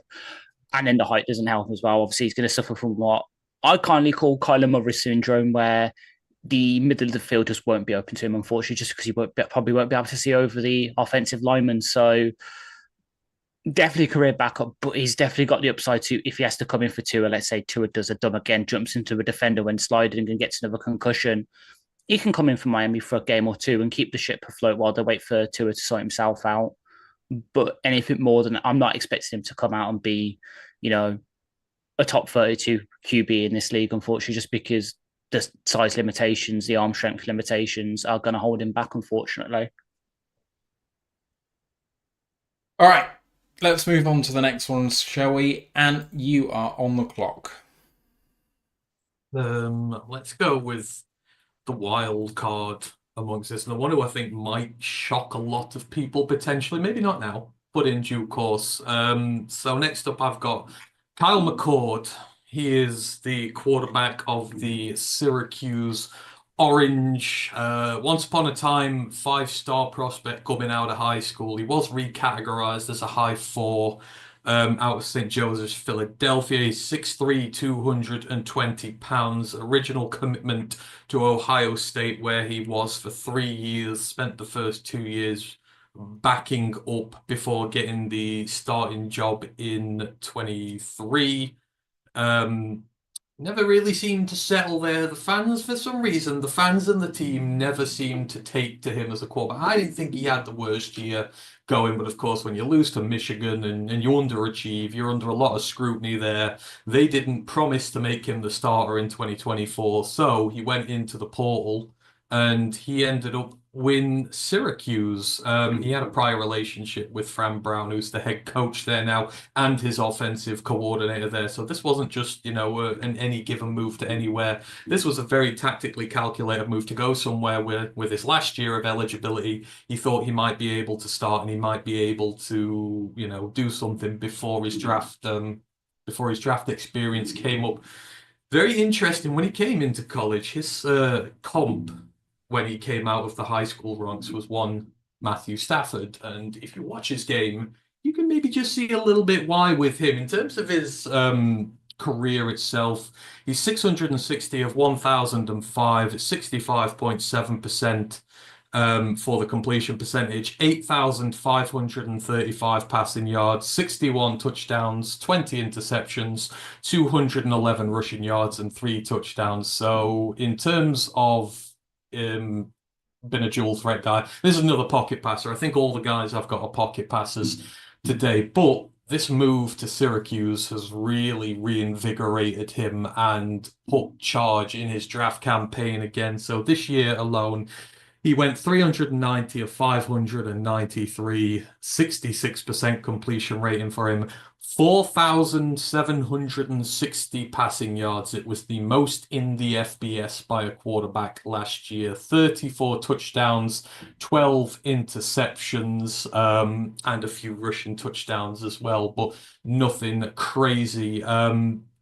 Just to put into perspective the year he's had at Syracuse. So let's bear in mind he's played at Syracuse for 1 year. So he leaves as the quarterback with the most total offensive yards per game on average, about just over 360. Most passing yards per game, just over 368. He's second all-time in passing efficiency, which was 148.8. Second in completion percentage, as I say, at the straight 66. Third in yards per attempt. Seventh in touchdown passes. Seventh in completions. Eighth in passing yards. 10th in attempts. 11th in touchdowns responsible for. 22-4 as a starting quarterback there, 77% winning percentage for them. He's got the most 300-yard passing games in Syracuse history. He had 5 consecutive games in there as well, and he had the longest streak of consecutive passes without an interception in Syracuse history. Basically, he's right up there in the record books, and he's only been there 1 year, which kind of just goes to show the year that he's had there. But what I really like about Kyle, like I say, this was a high prospect coming out of college. And why was he comped to Matthew Stafford? Because he can hit every single corner of the field, short, intermediate, deep. The field is his oyster. He has the arm strength to be able to push it downfield, out the pocket, and make some spectacular big plays. And there were none more so this year than the type of QB he is. And I was big on the Miami Hurricanes this year. I had them go into the playoffs. I put a lot of stock in them this year. They were having a really good season until they came up against this Syracuse side, and he absolutely eviscerated them, to put it nicely. 380 yards and 3 touchdowns for him on the day, and just every time it looked like Miami were going to be able to get away from them. They were going to be able to break free. He brought them back into the game. He put this team on his shoulders, and it was just And it's the pre-snap stuff with him which is so good. Like if you get your pocket passes, again, we talked about it with Brosmer and that you've got to have the IQ up here, like the ability to identify the coverage off the snap, to be able to change his protections, to be able to exploit the matchups. He's another who'll go through most of his reads on a snap. He'll find the most favorable matchup he can get. He'll exploit it. Doesn't matter if it's downfield, whether it's short, where you just do a little, hand up, whatever. It's just so impressive the way he's able to identify and adapt. And when he's on form, he will just absolutely destroy you, as you've seen this year. So many 300-yard passing games. This isn't empty air raid stats. They don't play the air raid down there. As I say, this is when you attack the 3 levels. You get these stats anyhow because you're able to exploit and maximize what you're given. And as I say, with Miami, they just could not deal with him, the DBs. The ball placement is really good. Again, it's thrown with zip. The deep balls are thrown with power. Not much time to try and adjust to try and get your hands on them because they're there before you know it. And, it was just so impressive. And to see him have such a bounce back year, I really enjoyed as well. And this is where I start to get really intrigued by him, because this is not a 5-star prospect gone wrong. He didn't leave Ohio State because everything had gone wrong. He didn't play there. He left because he felt he could do better in a better situation. And there's still a 5-star guy in there with him. All those tools are still in there with him. And now that he's got 2 years of starting experience behind him, he's developed so quickly this year that you're like, hang on, there is actually a very good quarterback in here. And he's getting not disrespected, but he's not getting the looks. 1, because of the program where he's at now, and 2, because people just see the guy who kind of got discarded by Ohio State and think, oh, he's nothing going. But you look at the traits, you look at the attributes, and I'm thinking, there's a really good player in here. Now the problem, and this is why he reminds me very much of a certain Zach Wilson when he came out of college all these years ago at BYU. He's another who is tremendous with the deep ball. He's tremendous at all 3 levels, let's say. And, Zach Wilson got his dues. He went 2nd overall in a draft. But he has a problem when he gets rattled. And Zach Wilson had a problem when he came to the NFL and got rattled a lot. And he makes inexplicably bad decisions, and things go wrong very quickly. And of course, anyone who watches college football knows the game I'm about to reference. When they played Pittsburgh this year, he threw 5 interceptions. 3 of them got housed. All 3 of them that got housed by linebackers. What they did, obviously anyone who knows college football knows that Pitt D-line is always nasty, and they got in his grill early. They hit him a few times early, but the first 3 drives of the game ended up in interceptions because they got at him and he completely lost his head. 2 of those, as I say, went for pick six, and they're going in the same place, down the middle of the field, guys who he's just not seeing for some reason, and he's just making throws that are not there, and they got at him, and that's the issue. He had the same problem in the game the year before with Ohio State, where it was in a big stakes environment. He made some questionable calls. He did not have the best game against Michigan, although no Ohio State quarterback has in a few years now. And that's where the problem comes. Can you get that mental defect out of him where you've got to be on when you come into NFL? You can't afford to have such bad games. And it was one of the worst quarterback performances I've ever seen. The fact that they stuck with him, the fact that they didn't bench him, I really liked, because he came back the week after. And in fairness, we talk about the mental lapses there. He came back the next week and, they beat Virginia Tech. He looked a lot better. He got it out of his system. It was a very bad performance, and mentally he bounced back from it. But it's when the drop-off's there, it's big. And when he gets rattled big time, which is the same problem Zach Wilson had coming through. So this is why I'm very intrigued by him. I see someone who's got all the traits. I see someone who's got the pedigree to come up to the NFL and survive. There's nothing that he doesn't have that he can't survive with as a pro pocket passer at the next level. It's just, can he get that little bit of the mental out of his system and, just make smarter decisions? I showed you with Brosmer against Iowa. When they rattled him, it didn't matter because he was still making sensible decisions, getting rid of the ball, not putting the ball in harm's way, taking sacks, whatever. Do something like that. Just don't throw the ball and get pick sixed again and again and again and make those decisions. So, Kyle McCord is very interesting to me. I like the journey he's been on. I think he's been very resilient. I think he's shown a lot of steel to come back and do what he's done. And again, I think he's got all the tools.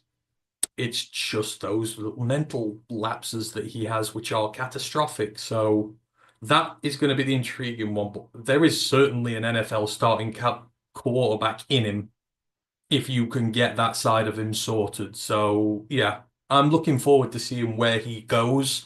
I think he might go higher than people think. I'm not saying, I think he could be a day 2 pick potentially because he can. He's got an arm like Staff. He's got resilience like Staff, and probably also mental breakdowns like he did as well. But that's Kyle McCord there. I'm looking forward to seeing where he goes. Kyle McCord.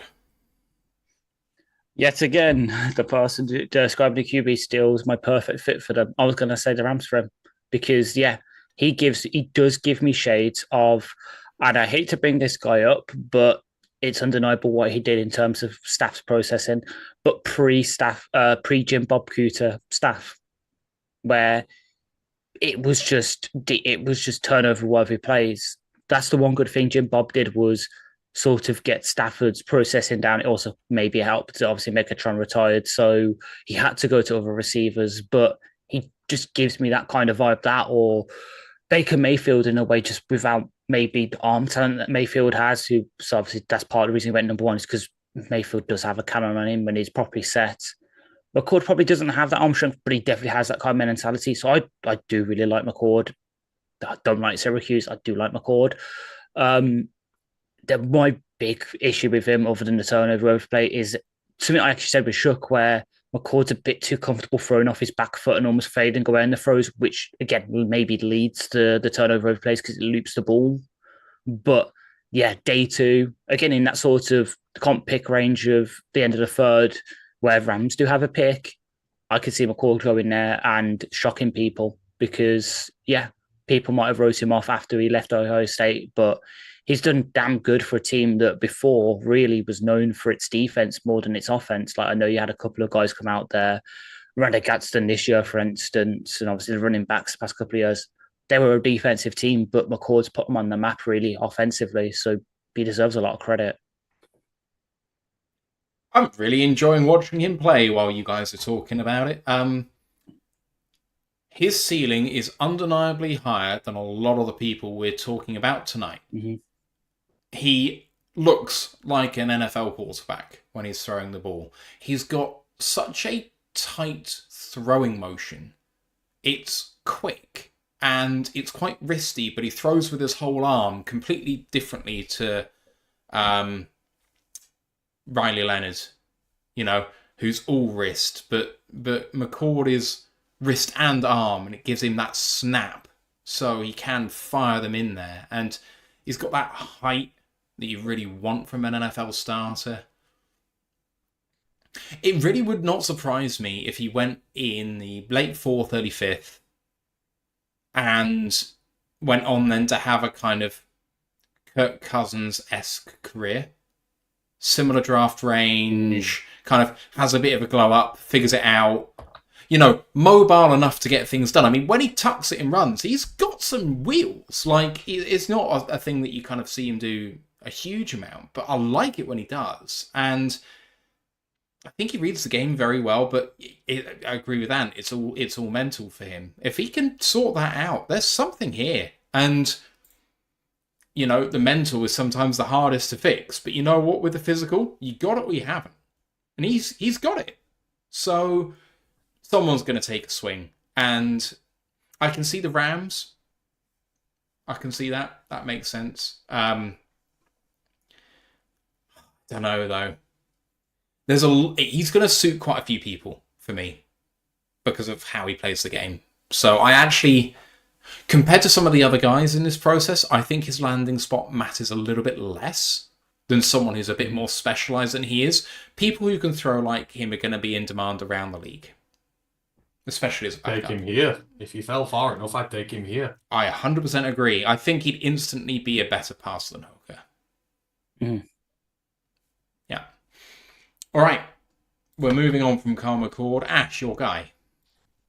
My next guy is surprisingly someone who's got a couple of connections with the past QBs we've just mentioned, because he played at Gabriel twice this year, and he was one of the guys to replace McCord at Ohio State. So, of course, I'm talking about Will Howard, the Ohio State quarterback.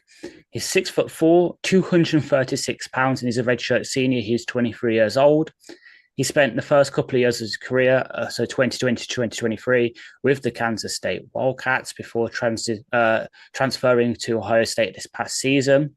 He has an 8.79 RAS. He didn't run a 40, so we've got no speed grades for him, but elite size, good agility, and explosion.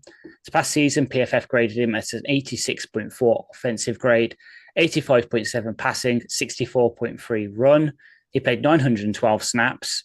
He was 308 of 423 attempts, 72.8% completion rate for 4,003 yards, 35 touchdowns, and 10 interceptions. That gives him an NFL passer rating of 119.9 this past season.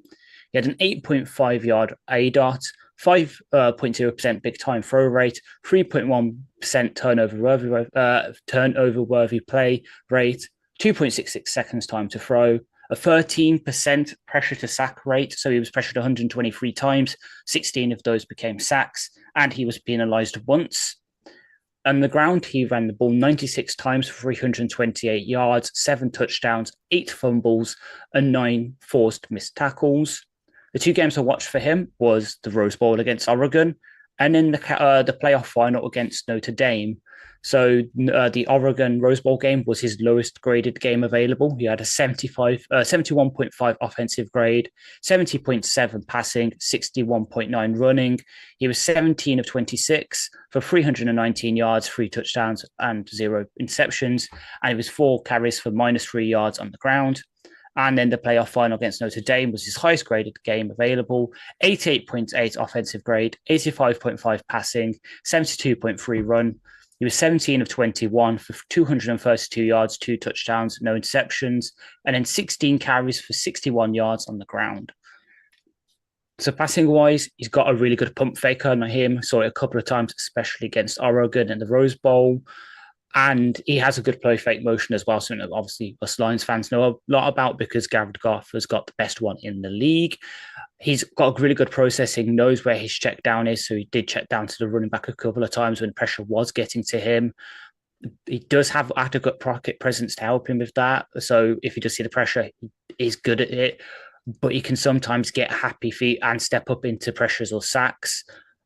But he also, for someone who is very good at throwing on the run, he's sort of a couple of times, he's reluctant to do that. He's reluctant to get out the pocket if he sees pressure coming and extend plays. Despite how good he is at it, he has all the throws in his locker. You can see everything, like every single one when he's doing it at Ohio State. Though he does throw short of the sticks quite a lot. So about 50, I think it's about 35% of his throws on third downs were in front, behind the sticks. That's not good. I know obviously it's Ohio State. He has all the weapons in the world.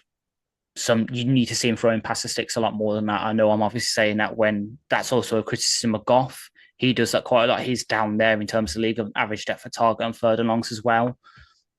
But it's something you can't trust your playmakers all the time. Sometimes you do have to push the ball down the field.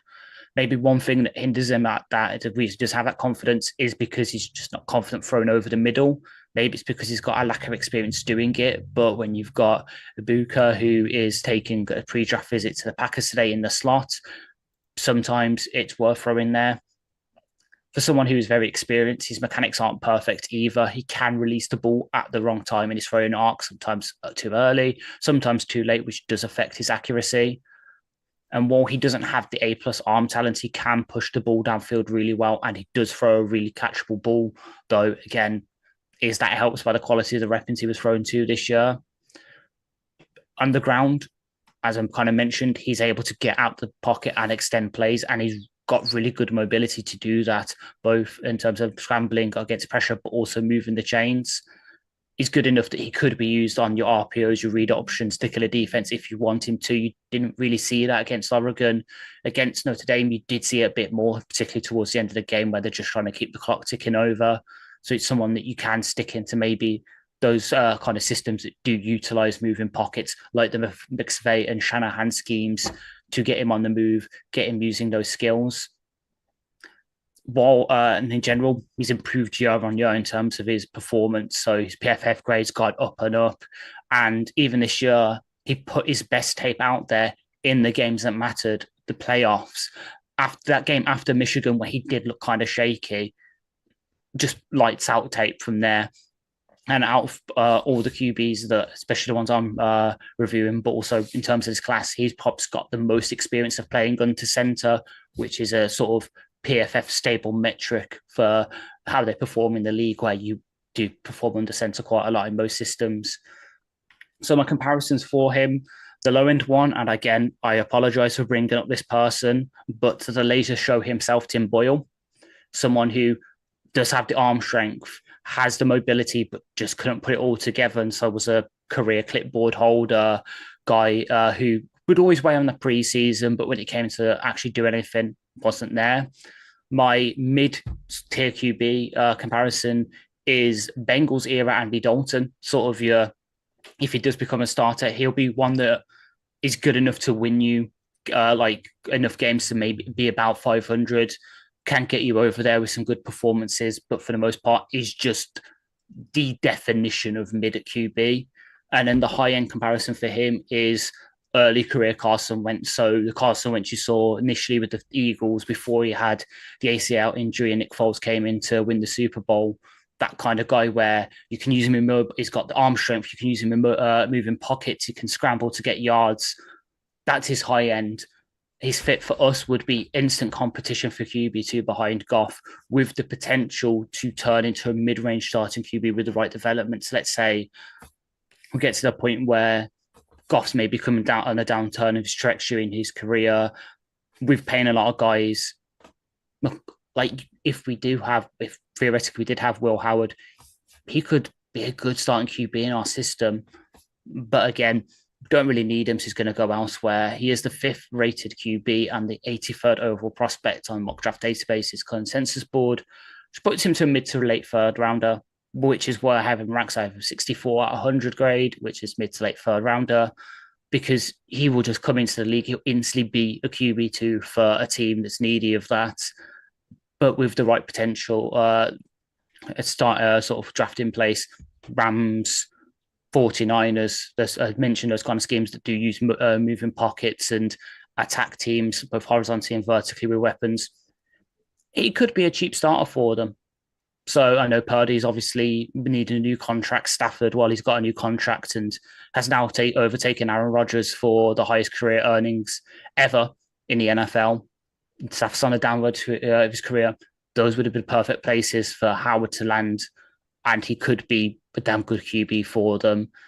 And even then, if he just goes somewhere else and he's the backup, he's the kind of QB that you can trust to come in if your QB gets hurt, even if it's for a couple of games as spot starter. But if it's something like what I mentioned with Wentz, where they're out for the season, you need someone to play the last 6 games of the season, he'll keep you above, like he'll be 500 or better in those games. So I've got high hopes for Howard, though. He will not hit the heights of obviously some of the better guys. Howard is a good QB in my opinion. And what are your thoughts?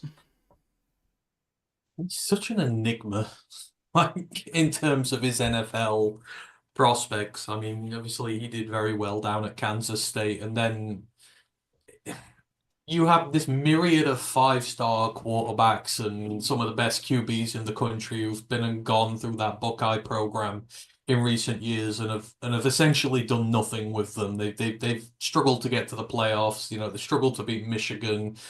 And then it's the 3-star recruit out of Kansas that comes up, and when he transferred, you're like, oh, maybe he'll start for a year, maybe he won't. But he's the guy who gets them over the line and wins them a natty. And up until about halfway through the season, he wasn't lighting any worlds on fire or anything like that. He'd been average. I think it was the game against Penn State, I remember, and you're like, they struggled past him, and you're like, yeah, this is just he's just not it. Like, that with Penn State throwing that game away, they should have lost that really and probably been out of contention altogether.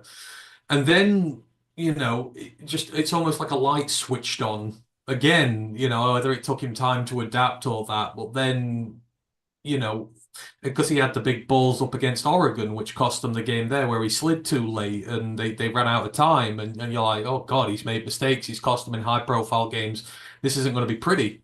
And then he has one of the best second halves of a season that anybody's ever had. And as Ash mentioned, when it got to the playoffs, it mattered.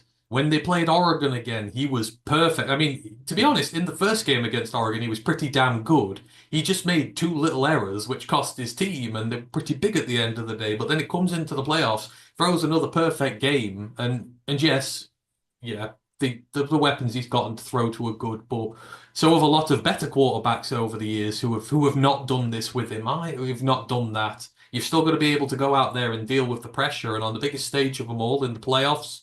And then getting through into this new format, you've got to go through multiple rounds now. It's not just two playoff games, it's five now potentially. He held it together, and you looked and you're like, God, this is Kansas State Will Howard, but he's doing it for Ohio State at the highest possible level in the highest possible games. And Kansas State Will Howard was always very good, always was a draftable prospect, but then he's just sort of potentially elevated himself now.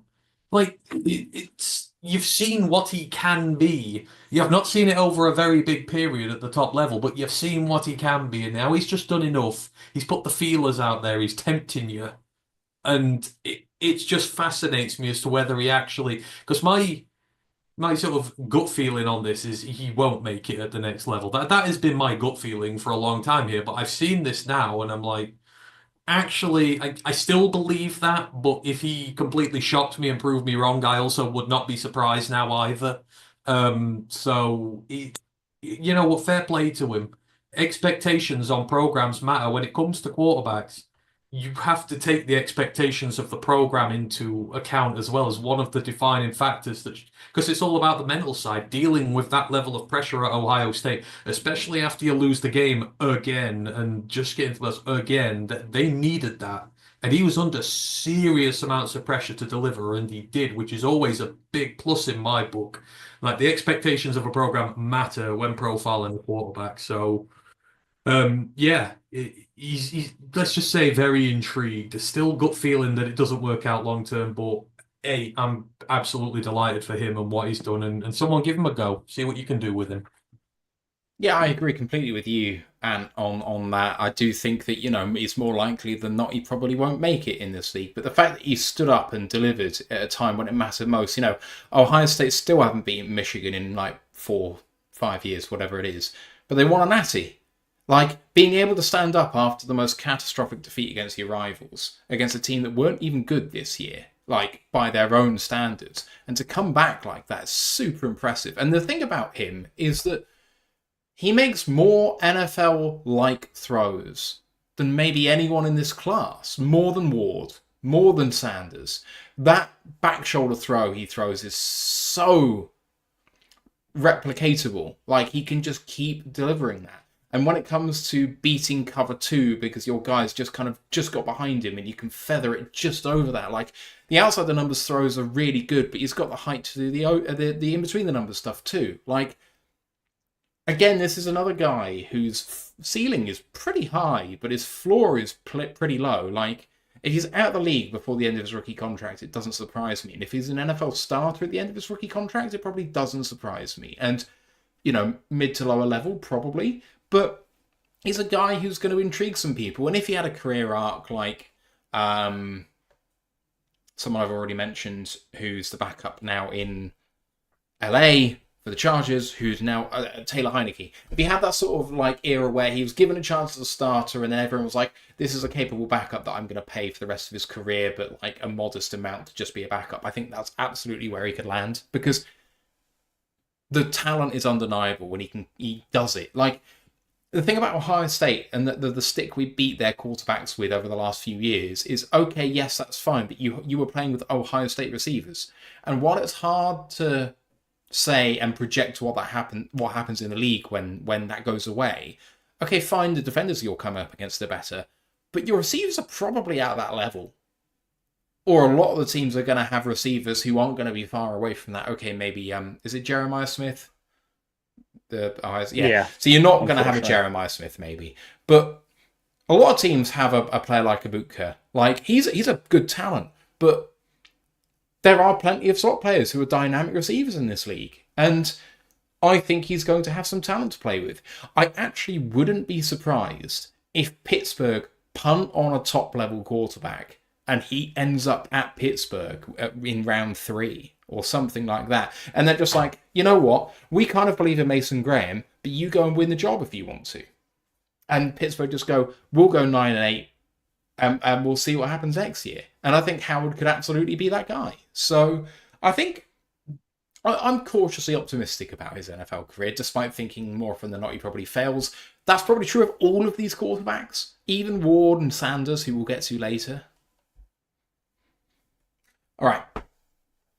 Let's get to my last guy before we then all have a last guy and then have a few consensus ones that we'll talk about but haven't specifically looked at. And my last guy is maybe the biggest riser in the draft cycle.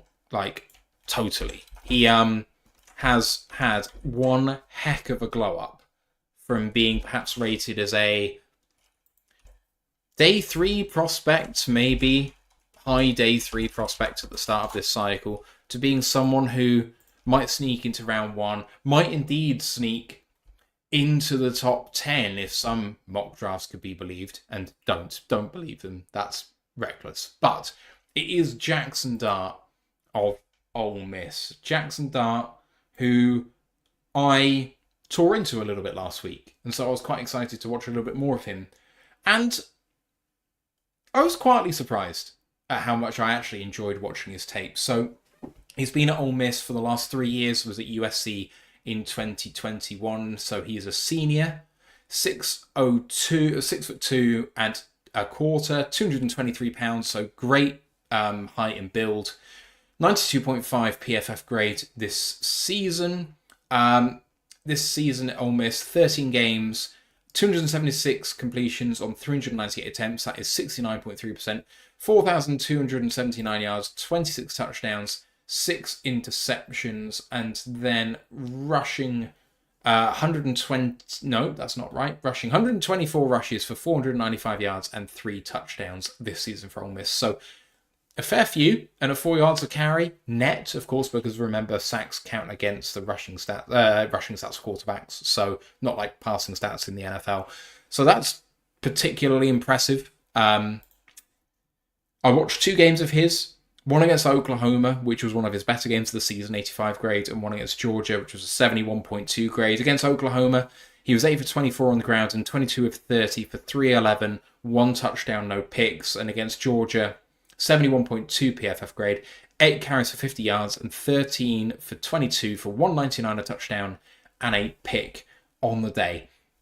The first thing to say about Jaxson Dart is Ole Miss run an incredibly specialized offense. Lane Kiffin is a special type of talent as an offensive play caller. They run 53% play action, the majority of which, almost all of which, is RPO. This offense does not exist in the NFL. I don't see why it couldn't, but it doesn't right now. The best person to take him on would be Lane Kiffin at the NFL. Obviously, he's not an NFL coach right now, but there we go. One day, Lane Kiffin will get another chance. But lovely first throw in this game against Oklahoma. Good timing, quick read, touch pass is really good. Good accuracy, but throws a wobbly ball because it's heavy RPO. He's really a kind of one-read quarterback. Drifts in the pocket a lot, and sometimes it's to avoid pressure and it's to his benefit. Sometimes it leaves him off balance and not with a stable base on a throw. So, can he reset and kind of throw from that stable base. And he does show that he can do that despite drifting, but if he's under pressure, he's going to be falling away from it or falling into it, depending on which way he's throwing and what have you. But that's just not ideal, especially at the next level. Accuracy in the mid-range leaves a little to be desired. While things do kind of get there catchable, they're maybe not right in the breadbasket most of the time. He throws with some of the better anticipation in the class. I think it might be Shedeur and then it might be him in terms of throwing to players before they've hit their break and just trusting that the receiver is going to be there, which is something that I really, really like. That's a very translatable trait into the NFL. This may be the biggest drawback he has that I'm about to read out now. He seems to throw his read no matter what. So it depends how much it's blown up. Sometimes he will not throw it and he will just tuck and run. But quite often he won't see a defender coming, and it hasn't really impacted him at this level. 29 touchdowns, 6 interceptions this year. Pretty safe, really. Good touchdown interception ratio. I can see him getting a lot of interceptions at the next level because he just seems to throw into danger. And he's gotten away with it. But, when you see that safety coming or when you see that coverage change, I question whether he's still going to throw that. There's a lot of instances on tape where he throws a screen pass into a defender who's basically on top of the receiver straight away. And it's avoidable. It's very avoidable. And he just doesn't process it.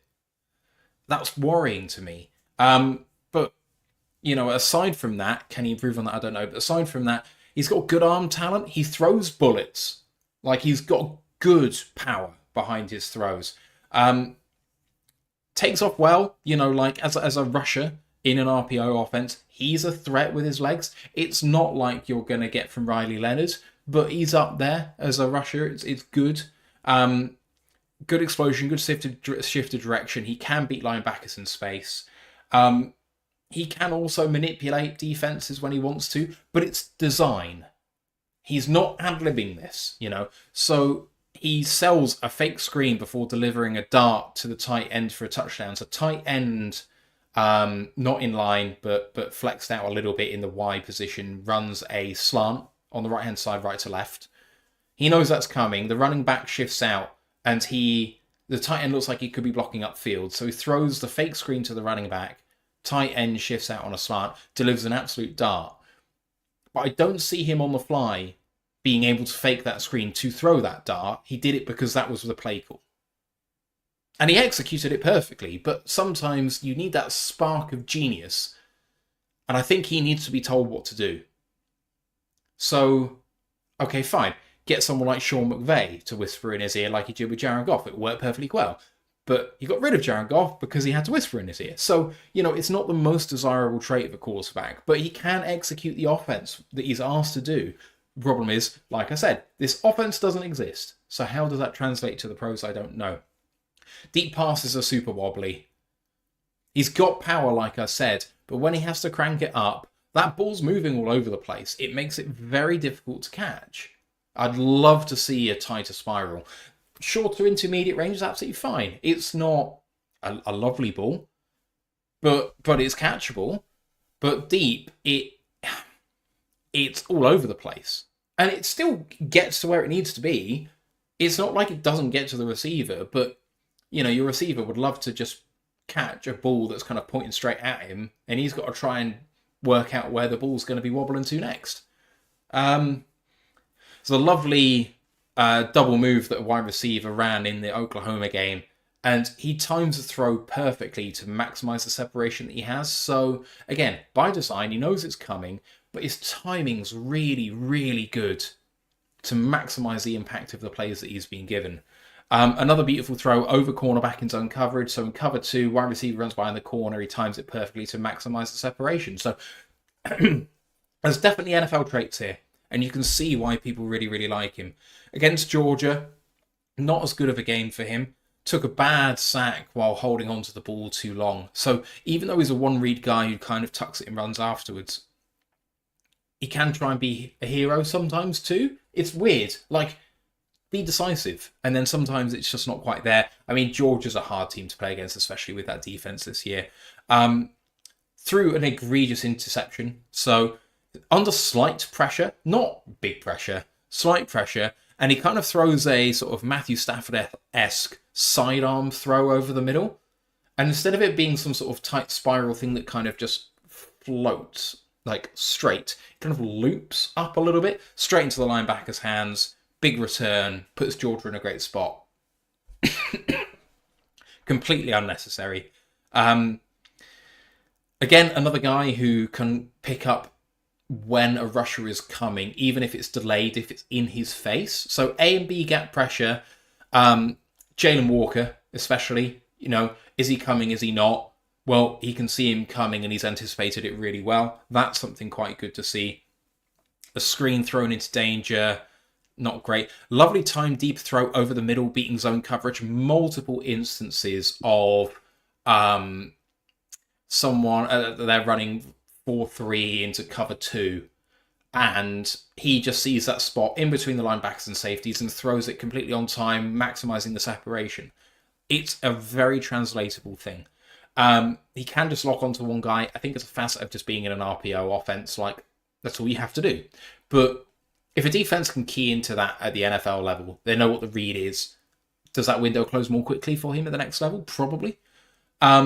Another deep slant to beat man coverage in stride. Not much of a window. Terrific throw. And again, maximizes the little separation he got on that route to have a really big gain.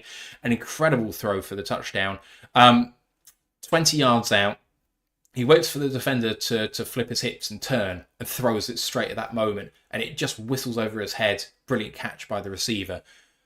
So whilst there's a lot of negative that I point out about him maybe not reading the game particularly well in terms of I just don't think he sees the danger sometimes.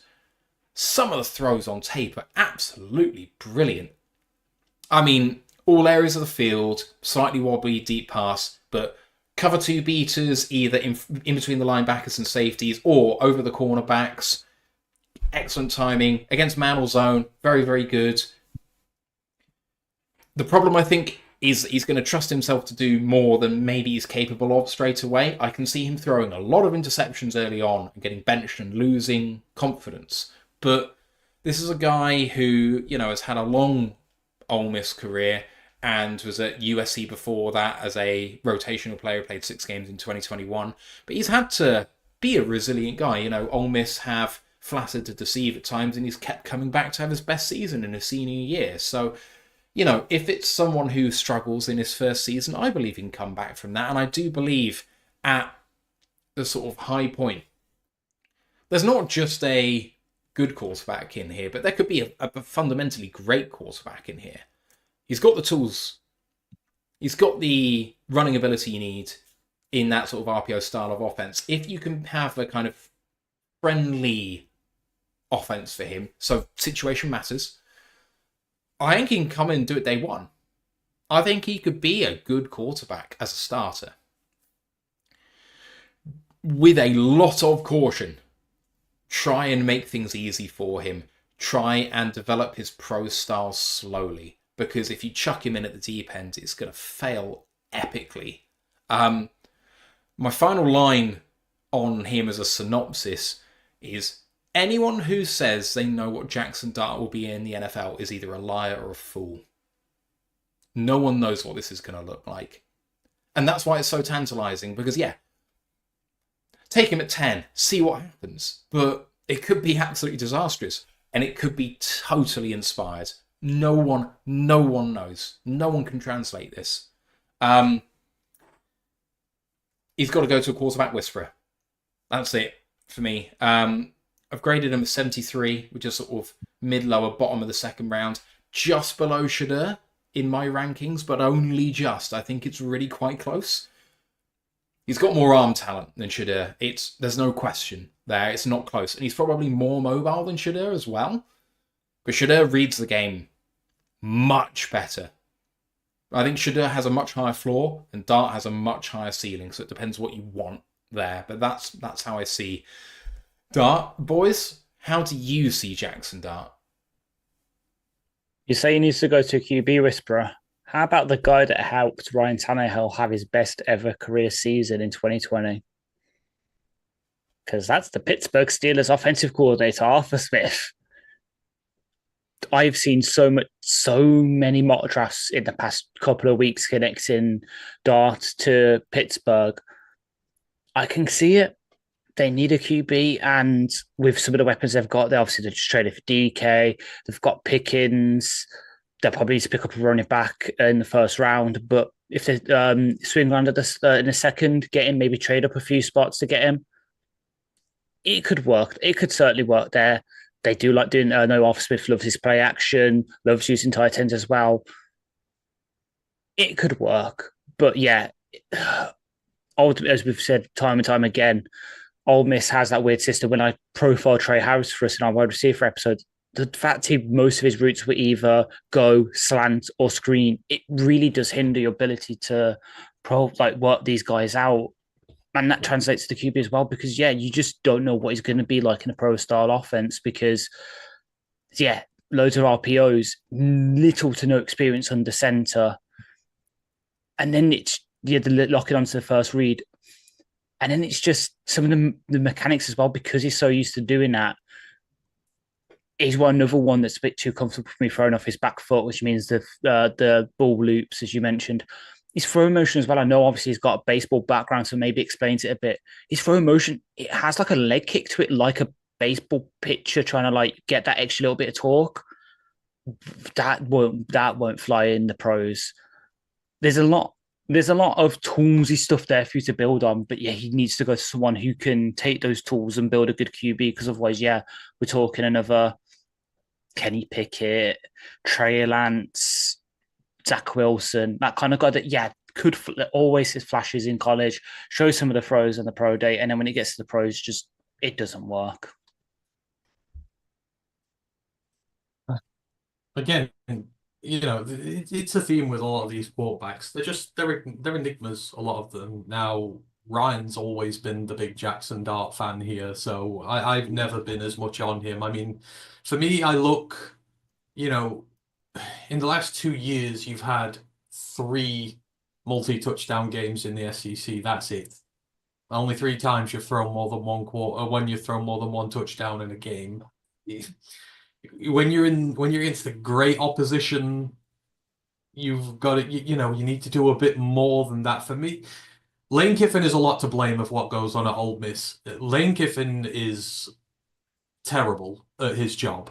He has so much great talent down there, and he consistently pisses it away every single year, especially when it comes to big games. He finds ways to lose big games for them. But at the same point, your quarterback is the one who needs to be able to stand up and sometimes take a game by the scruff of his neck and say, no, we're not losing this one today. I mean, the big example for me when I'm looking, I'm like, you've got to do more, is this year when after the non-cons, they were averaging 60 points a game or something stupid like that, and everyone was going crazy, like, oh my God, this offense is great.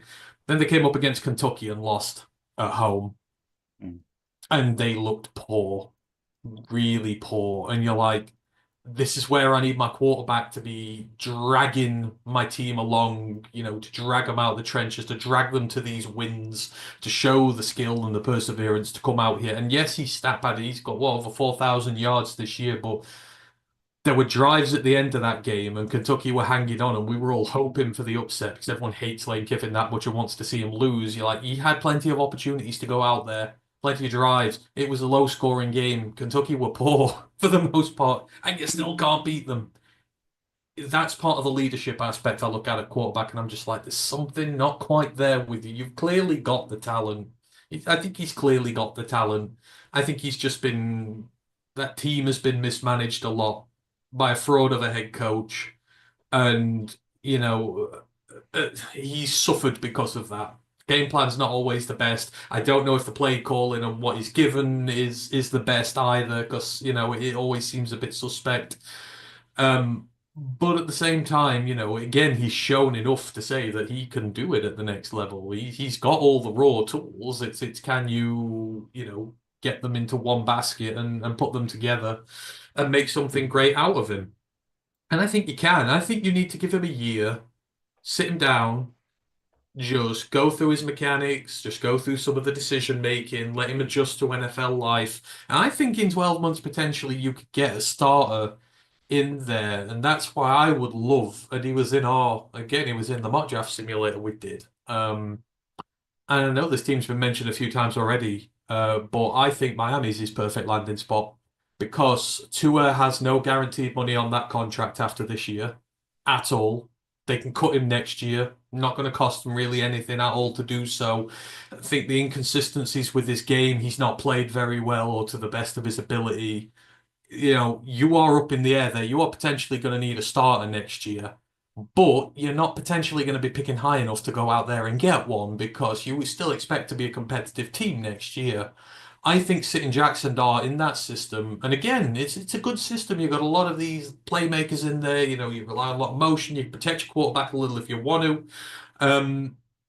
I think in 12 months you could have a good option with him if you're not going to extend to, or if you have another inconsistent season out of him, you've got the next guy there ready to go. And I think Dart would thrive there. I really do. So I would like to see them pick up their next guy because they're going to need one. When your quarterback's no guaranteed money after your next season, his future's not certain.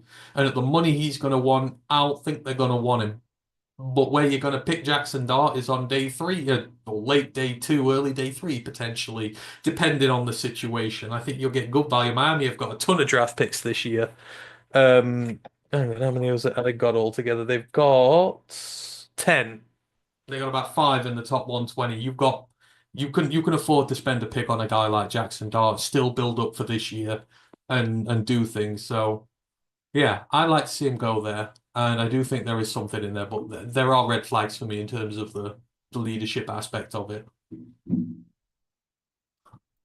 All right. Time to go and to your final guy.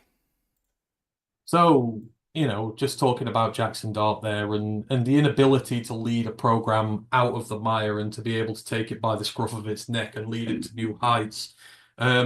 Somebody has in this draft, and I know I'm on an island here because no one else likes him, and you know, especially as a prospect at the next level. I've got Quinn Ewers, and this was never a train I thought I'd be on. Especially, you know, I think a lot of the negative press Quinn Ewers gets stems back from the time when he flipped his commitments here, there, and everywhere, and some people said he did it for money or not. I think he had 3 different ones. Anyhow, he ended up at the Texas Longhorns back when they were in the Big 12. He has spent his entire career, 3 years there as a starter. Again, he was one of these high 5-star prospects. There was a lot of thoroughfare about him coming out. Initially, he was meant to go to Ohio State, where everyone thought he was going to do, but they had about 2 other 5-stars on the roster. He decided, no, I'm not going to do this. I'm going to go to Texas instead. And over his 3 years, it's been up, it's been down, but for me, he's shown a lot, which I like and which I think is going to translate at the next level. So, in terms of his stats, he's 733 of 1,134 attempts. It's just under 65% completion rate for his career. 9,103 passing yards, 67 touchdowns, 24 interceptions. Does have a little to the rushing side of his game, although for the most part, he is a pocket passer.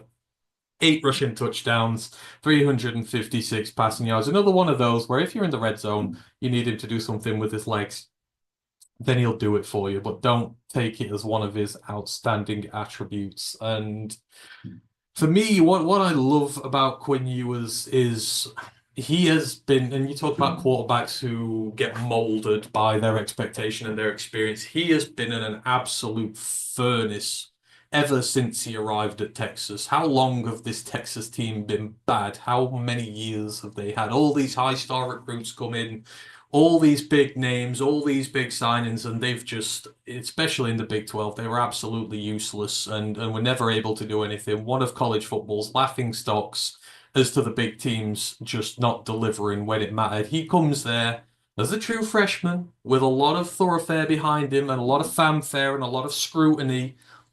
and he makes that job his own. He then has to deal with Arch Manning committing to the program and having Arch breathing down his neck. He's had to, they've had the move from the Big 12 to the SEC where he's had to play in one of the premier conferences in college football for the first time this year. They've had the move. And with all the pressure and expectation that he's been under, he has thrived. And if anything, he's beaten the odds back. They finished top of the SEC this year at the first time of asking. They won the Big 12 for the first time in forever the other year under him. 6'2", 210 pounds, and he is grit personified. If you're talking about a guy who's got the person, like the Lions don't need a quarterback, we know that already. Maybe a late day 3 guy, who knows? But if you're talking about who is the grit guy in this draft more than anybody else who would fit the Detroit persona, it's Quinn Ewers. He plays tough. He is tough, and it takes an absolute ton to knock him out of a game. And he has dragged this Texas program metaphorically by the horns. Yes, I know that is a bad joke. Out of the doldrums and made them relevant again. And he's left Arch Manning with a program on the up. And I always remember the game where I really started taking an interest in him. And it was his first time he played against Alabama.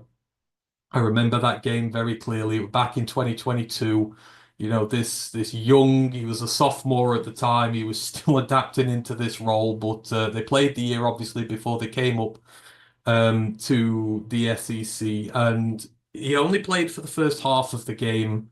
They knocked him out through injury. He got hit. He had to leave this game. They were winning up until they did. He was 9 of 12, 134 yards. He was absolutely dicing up that secondary, which included the likes of Brian Branch, of younger Terrier and Arnold, of Caleb Downs when he was in his freshman year. Like, this was an insane roster that Alabama had in that secondary. Kool-Aid McKinstry in there as well. He was standing and he was delivering downfield. Now, yes, got good receivers there, Xavier Worthy, the Speed Merchants, etc. However, this was a Texas team who came to play and looked like they were going to be able to beat them until he went out that game, and he went down, came back a few weeks later. They had a very good season, but then it was the year after, the revenge game, as it were. They had a home and away series against them before they moved up the SEC. 2023, they went to Tuscaloosa, Alabama's hometown, and their stadium. He threw for 349 yards and 3 touchdowns, did not give up the ball once. He was 24 of 38. And he, after putting in half a performance against them because of the injury, he put in a full performance against them. He's one of the few quarterbacks Nick Saban could never keep down. And again, his performance against a star-studded line, he will hit you at all 3 levels. He had his speed options there, but once he got his guys one-on-one downfield, there was one where Caleb Downs was matched up against Xavier Worthy. He got a step on him, and Quinn throws this absolute bomb of a ball nearly 50 yards right down into Xavier Worthy's strides, because he's got Caleb Downs all over the back of him, walks this thing in for a touchdown, and they're just going, my God, he's in one of the most hostile environments possible, and he is just given the finger to that crowd, metaphorically speaking. And he took some nasty hits in the second game. He just kept getting back up again and again and again. The passing was crisp, clean, concise, kept hitting different areas of the field, forced them to change their protections. Wherever he was throwing, they could not get to him. And this is what I like so much about his game. It's just, first, it's the toughness. He is tough enough to play in the NFL. He is tough enough to keep taking hits repeatedly, time after time after time, and getting back up again. It's what I love so much about Bryce Young when he was at Alabama. And he's had a rough start so far, but the tenacity is getting him there. It does matter when you're at the next level. He's got the arm talent. People will dispute this, but I've seen it with my own eyes. He can hit all 3 levels of the field. He's had some skilled deep threats, yes, but it's good having skilled deep threats. You've still got to be able to put the ball in the breadbasket. You've got to be able to match the speed with them. It's very difficult. I've seen him do that. He can throw it different trajectories. He can absolutely zip the thing downfield. He can put a little bit more finesse on it depending on where he needs to go. He's great with the timed run things, the stuff that really throws off DBs because the ball's going somewhere else. Receiver arrives there last minute. He's really good with this. you can get him out the pocket. I know he's not a rushing quarterback, but there are a lot of times when they'll roll him out the pocket, get him throwing on the run. He's good when it comes to that as well. That is good at the NFL level. You don't have to run the ball. You'll be able to get out your pocket and be able to throw on the move is an invaluable commodity as well. And the brain up there, it's the decision making. When he's under pressure, he doesn't get flustered when he's under pressure. Yes, he might make some bad throws every now and then. He's a collegiate prospect, every quarterback does, but again, especially in the two games against Bama when they're trying to physically murder him with the pressure they're sending against him, just time again, he's there in the pocket. He's not worrying. He's not panicking. He knows what he's good at. He trusts his instincts and he goes with it. And I just love that about him. You know, he's just not afraid. And that's the kind of quarterback I like, the one who I know is just going to go out there and give everything and he's going to bend to nobody. There are issues with the game, the injuries. Obviously, he plays tough. He's taken some knocks over the years. Now, for the most part, he's played most of the games he's been in, but there's just been a lot of little niggling injuries that maybe sometimes can be avoided. You know, just sometimes don't take that extra sack. Maybe get rid of the ball a little bit more than trying to make a play, but that's something you can get out of a guy in college. You know, sometimes they do like to do those hero-y plays a little, but for the most part, it's good. But you need to look after yourself and be durable because they will hit you even harder at the NFL level. So you need to be, you know, careful with that. I know some people have a go sometimes at the mechanics when he's throwing. It can look a little bit clunky sometimes. It can be a little bit more refined, his technique as a thrower. But for the most part, it's not been that big an issue for him in college. I think there's just a few minor things you need to tweak there for him. People will go against the arm strength. They'll say, can he do it at the next level? I think he can. I think he's shown that he can. He's not needed. You know, he's had speed options there at Texas, but, you know, there's a lot of refined playmakers there as well that, you know, you have to do the technical bits for. So I'm a big fan of Quinn Ewers. I don't understand why people will go at him so much. Obviously, he's got issues. Everybody does. The durability is the big issue. Got to look after yourself better at the next level. But outside of that, like the man's tough enough to go out there, run a program. He's tough enough to be a quarterback one. And for the most part, as I've said, he has been forged in a furnace. The amount of expectations he's had to deal with and come out the other side smiling, for me, that just shows you everything he's about. Coming up to the NFL is not going to daunt him whatsoever because he's dealt with much bigger problems. And say he's taken a once historic program out the doldrums back into the light again. For me, that counts for a hell of a lot because not many quarterbacks can do that. And believe me, a lot of quarterbacks have tried at Texas and not succeeded. So yeah, Quinn Ewers, I'm a big fan of. I hope someone gets him this year who gives him a go sooner rather than later. Again, maybe that Pittsburgh side, maybe he certainly has the steel aspect of that. You know, maybe schematically they don't fit him, but I think he can start sooner rather than later in the NFL, and I think he's getting completely and utterly overlooked. But yeah, Quinn Ewers, big fan. Quinn Ewers.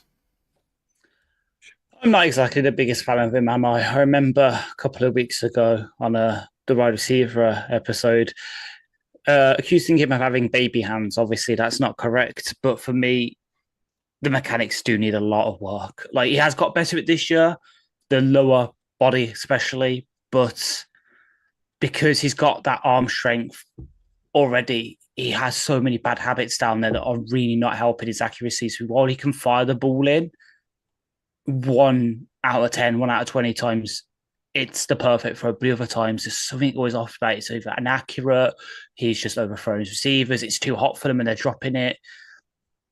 There's a lot of said with Dart. There's definitely a lot of tools to work with reviewers. There's a reason why he's gone to 2 big programs, but the development I've seen, at least for me that I've seen, hasn't been enough for me to spend even a day 2 pick on him. He's definitely got the tools to be something, but again, this is definitely the QB in this class for me that his landing place will very heavily show what he'll turn out to be. If he doesn't end up in the right place, he's going to be out of the league in a couple of years. If he lands in the right place, we are talking about a top 5 QB.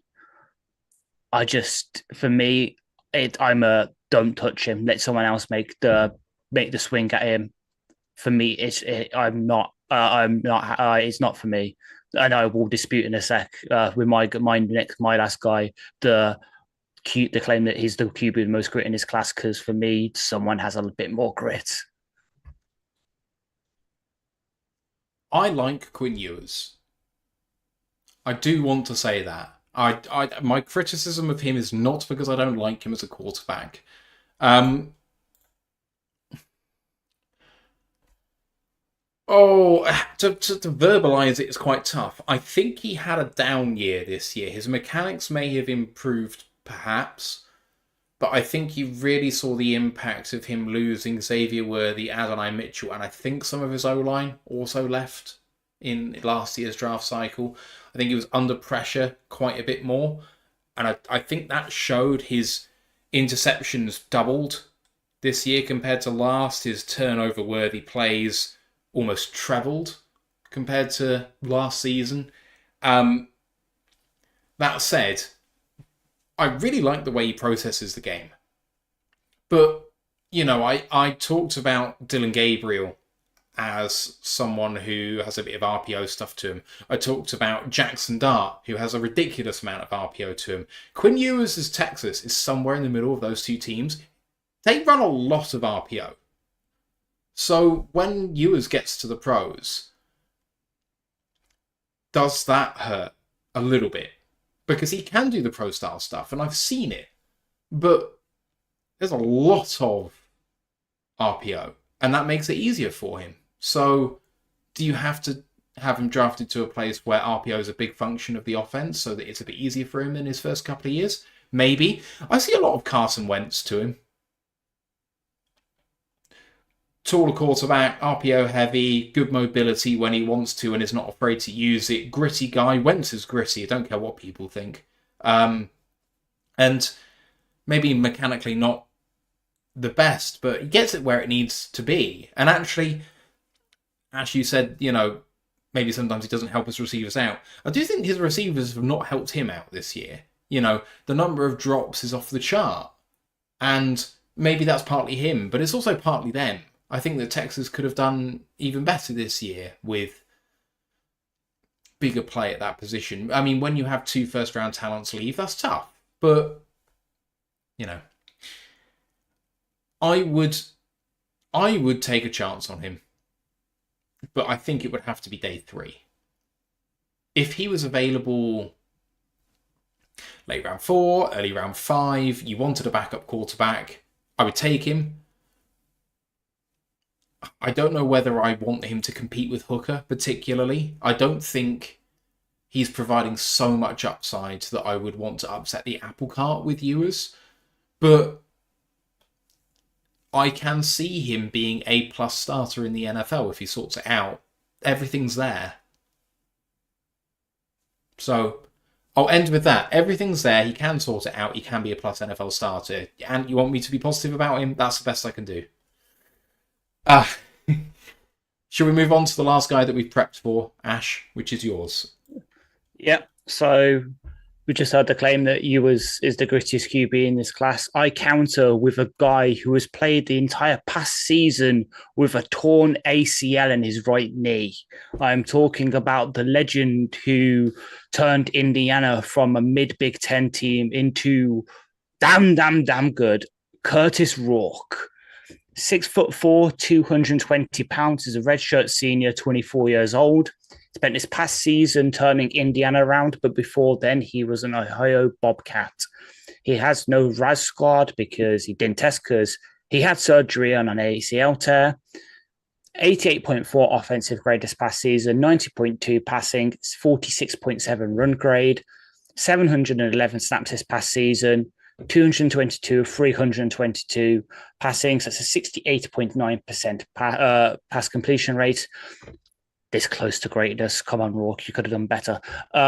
342 passing yards, 29 passing touchdowns, 5 interceptions, which is 122.5 NFL passer rating, 10.4 yard ADOT, 5.6% big time throw rate, 2.6% turnover worthy play rate, 2.55 seconds time to throw, 26.7% pressure to sack rate, 75 pressures, 20 sacks, 2 penalties committed. On the ground, 33 carries, 100 yards, 2 touchdowns, 7 fumbles, 3 forced missed tackles. So 2 games I watched for him. Again, the highest and the lowest graded games available for him, which were the game versus Nebraska, which is the highest, and then at Notre Dame, which is the lowest. So Nebraska, 84.7 offensive grade, 88.9 passing, 53.1 running, 17 of 21 for 189 yards, 1 touchdown, 1 interception against Nebraska, and then 2 carries for 10 yards on the ground. And then Notre Dame game, 55.1 offensive grade, 53.8 passing, 61.5 running. She was 20 of 34 for 215 yards, 2 touchdowns, 1 interception against Notre Dame, and then 2 carries for 8 yards on the ground. So literally from snap 1 of the game against Nebraska, which is the first one I watched, you can see him going through his reads quite quickly, seeing, oh, no, they're not, no. And then he eventually hits his check down. Though he can lock on to his first read a bit too often at times, kind of got a bit Jaxson Jart to him that way. He does have some good pocket presence, so he's able to maneuver in the pocket without putting the O-line in strain, like not getting them any holding penalties. Though maybe because of the torn ACL, he did take a sack on an unpicked up blitz versus Nebraska. He can get the ball downfield when he wants to, but in comparison to NFL arms, it's average. So the case in point, pointing case for that is the Hail Mary at the end of the game versus Nebraska, even though the winning decided to do it. He gets it down there, but it was easily batted down.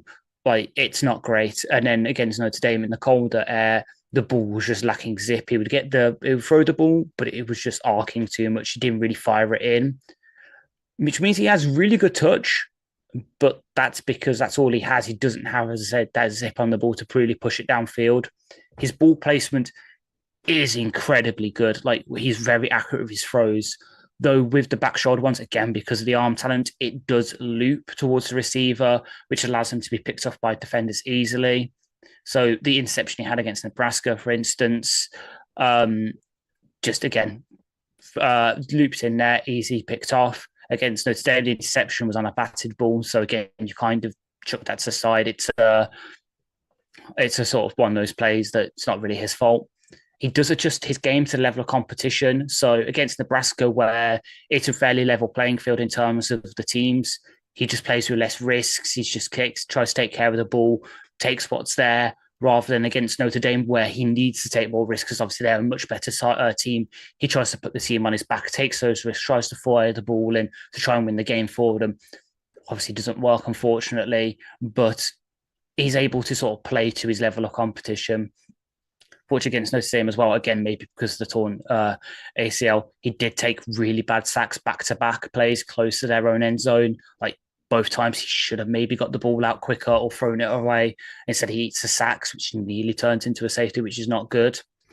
Rushing-wise, despite, again, the injury, he showed some mobility, but it's not enough probably to be used on read options or QB keepers in the league. It's kind of like vanilla Vic Goff levels where if you need him to pick up 6 yards on a 3rd and 5, he can do that, but you're not exactly asking him to take the ball and empty and run for a first down, like sort of QB keeper stuff.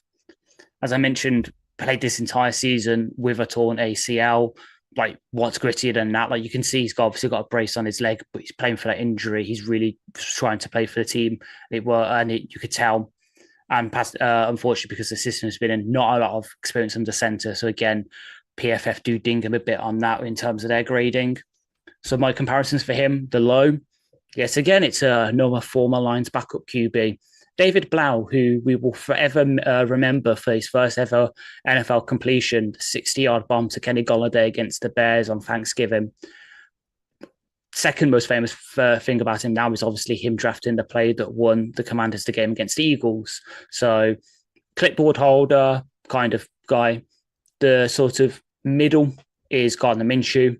I did see the same kind of aura and throwing style to them. So the fact, like, people obviously remember he's kind of gone downhill since then, but the fact that Minshew came in fairly unheralded from Mizzou, same kind of career arc, but then nearly turned that Jags team around and nearly won them games. The fact they had to bench him because they wanted to get a high pick and obviously it's flamed out since then. But he's that kind of backup QB where you can stick him in. He's got the sort of volatility to him where if everything goes right for him, you can win you games, but he's also got the volatility that could easily throw 5 interceptions, which brings me to his high upside that if everything hits right for him and you get the upside of him. 2015 Ryan Fitzpatrick, the year where he was called Fitzmagic by the Jets fans. I remember because one of my friends from school at that time was a Jets fan, so I heard a lot about good old Fitzpatrick in those times because he's got that sort of gunslinger style to him. Even though he doesn't have the best arm talent, he still wants to fire the ball downfield. He wants to try and make those throws. So for us, if we did take him, he would be QB3 initially. You'd probably knock Kyle Allen and Drake from off the roster. He'd be there as QB3 with the potential to, if things don't work out for Hooker, obviously, or you trade him to another team, he could, with a bit of work on the processing and such, become a good QB2 where, again, with the volatility where you put him in for a game, he could win you it, he could easily lose you it. So he's currently the 11th QB and 230th overall prospect on Mock Draft Database's consensus board, which puts him as a mid-7th. I have him ranked way higher than this, to the fact where I've actually initially changed my grade on him a bit over the past couple of hours, having watched a few more bits of him from other games. So I have him as a low 4th rounder right now with 52 out of 100 grade. Obviously, that should be a bit higher, but because of the injury concerns coming off the torn ACL, I usually do knock about a round grade off. So in reality, if he was healthy, he'd be up there with Will Howard and Tyler Shough for me, because he can give you a relatively good floor as a backup QB in a West Coast system where they do ask him to push the ball downfield sometimes, but for the most part, they scheme up easy reads where he's not really having to fire the ball in. So again, I know we've brought up Miami before, but Miami where you've got Waddle and potentially Tyreek Hill, unless he gets a trade they seemingly calling for on social media again, ones where the receivers, because of the speed they've got, can get that little bit of extra separation, and all he has to do is feather it into them. Perfect kind of system for him. He could, with the right kind of sort of mentorship, turn into a fringe top 32 QB, but just the arm strength, unfortunately, like he's the weakest out of the 3 I've seen, will probably hold him back from ever being a true starter in this league. But as someone who fits Grit's personality and you wanted your backup QB, having played in a couple of systems, been there, done that as a redshirt senior, you could do a lot worse than Kurtis Rourke, in my opinion. I'll go because I can see the ants chomping on something, but Rourke is one of my favourite quarterbacks in the class. There's just something that you absolutely love watching him play. It's again with what I said about Riley Leonard. He's just got a will to win, which is inescapable. Like he will beat you, and you saw that with Indiana this year. I think it was a school record their record this season. I mean, they were unbeaten through 10 or 11, 10 and 0. I think it was 10. Yeah, it's 10, wasn't it? Absolutely incredible. Like they've never seen the like, and he's got a lot of throws he won. I mean, there was a reason why he took them that far, but the injuries hurt, don't they? He's damn gritty. I don't really want to say where I think he'll go or anything like that. I just loved watching him play this season, and whatever happens, I think. And I don't know if you can come in here with Rourke because he's someone who needs a keen eye, I think. Yeah, watched a lot of him. So watched that Indiana team very closely this year with how well it did. You know, it's a 1-year turnaround of that program. And again, you go back to the whole situation of, you know, how does a quarterback leave a program compared to how he found it? Well, it's a damn sight further along than it was before he got there. And he had a very good year. Because again, he's just stepped up from the group of 5. You know, you're coming up to the Big Ten. It's not easy to deal with that step up, but unlike Brosmer, he took to it. Like the game he had against UCLA was absolutely fantastic. For the second week, he diced them to shreds, and again, that's a good UCLA defense he put to the sword. So, you know, he adapted quick. That program has done very well. I think, you know, he's benefited of having a great defense there as well, which helps with the scoreboard pressure and everything. He's not found himself having to come back from too many big deficits. I think there was some insane stat that they'd not been behind in a game till like week 6 or 7 of the year. They'd not been behind. So having those sort of situations helps your progress as well. As you say, you play through injury, you're playing tough, you're playing in a conference which is really difficult. You know, it's props to him and how well he's done. And then obviously before that in the MAC, had a prolific career with Ohio. He's got what, 11,000 passing yards or something. That is very, very experienced. A lot of starts behind you. I think the only thing for me is you could see that when he came up against the premier level talent in that conference, he struggled. First half against Michigan, he was awesome. There was one play where I think Elijah Sarah absolutely rinsed Will Johnson on a play, and he found him from about 40 yards. Beautiful pass, put them up early. But the second half, he was really bad. Took a lot of needless sacks, a lot of incompletions. They completely split.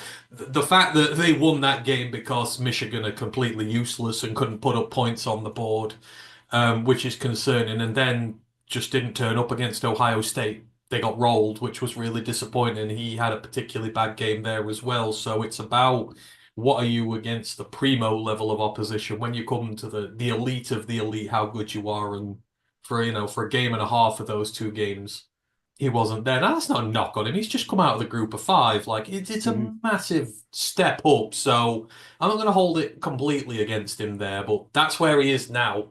Like, that's why he's still at the lower ceiling. If he'd have had at least one complete game against one of those 2, put him a little bit higher. But there's a lot of refining to do in there. But there's no reason why he shouldn't not be drafted. Like, he is good enough for you to expend a pick on him and put him on your roster and develop him. And, at worst, you will get a good backup quarterback at the next level. So he should be drafted. I hope he is drafted. Someone will love him. So yeah, you can't say enough good things about him, what he helped do for that program, and it's a shame he didn't get another year there. Felt like if he'd have had another year there, really cemented himself and made themselves a top big program, but obviously he's run out of eligibility, so he can't. But yeah, again, another prospect who could surprise us all. All right, that's all the guys we've prepared for, so it's time to turn to the other higher-ranked prospects, which we've all watched at least a bit of.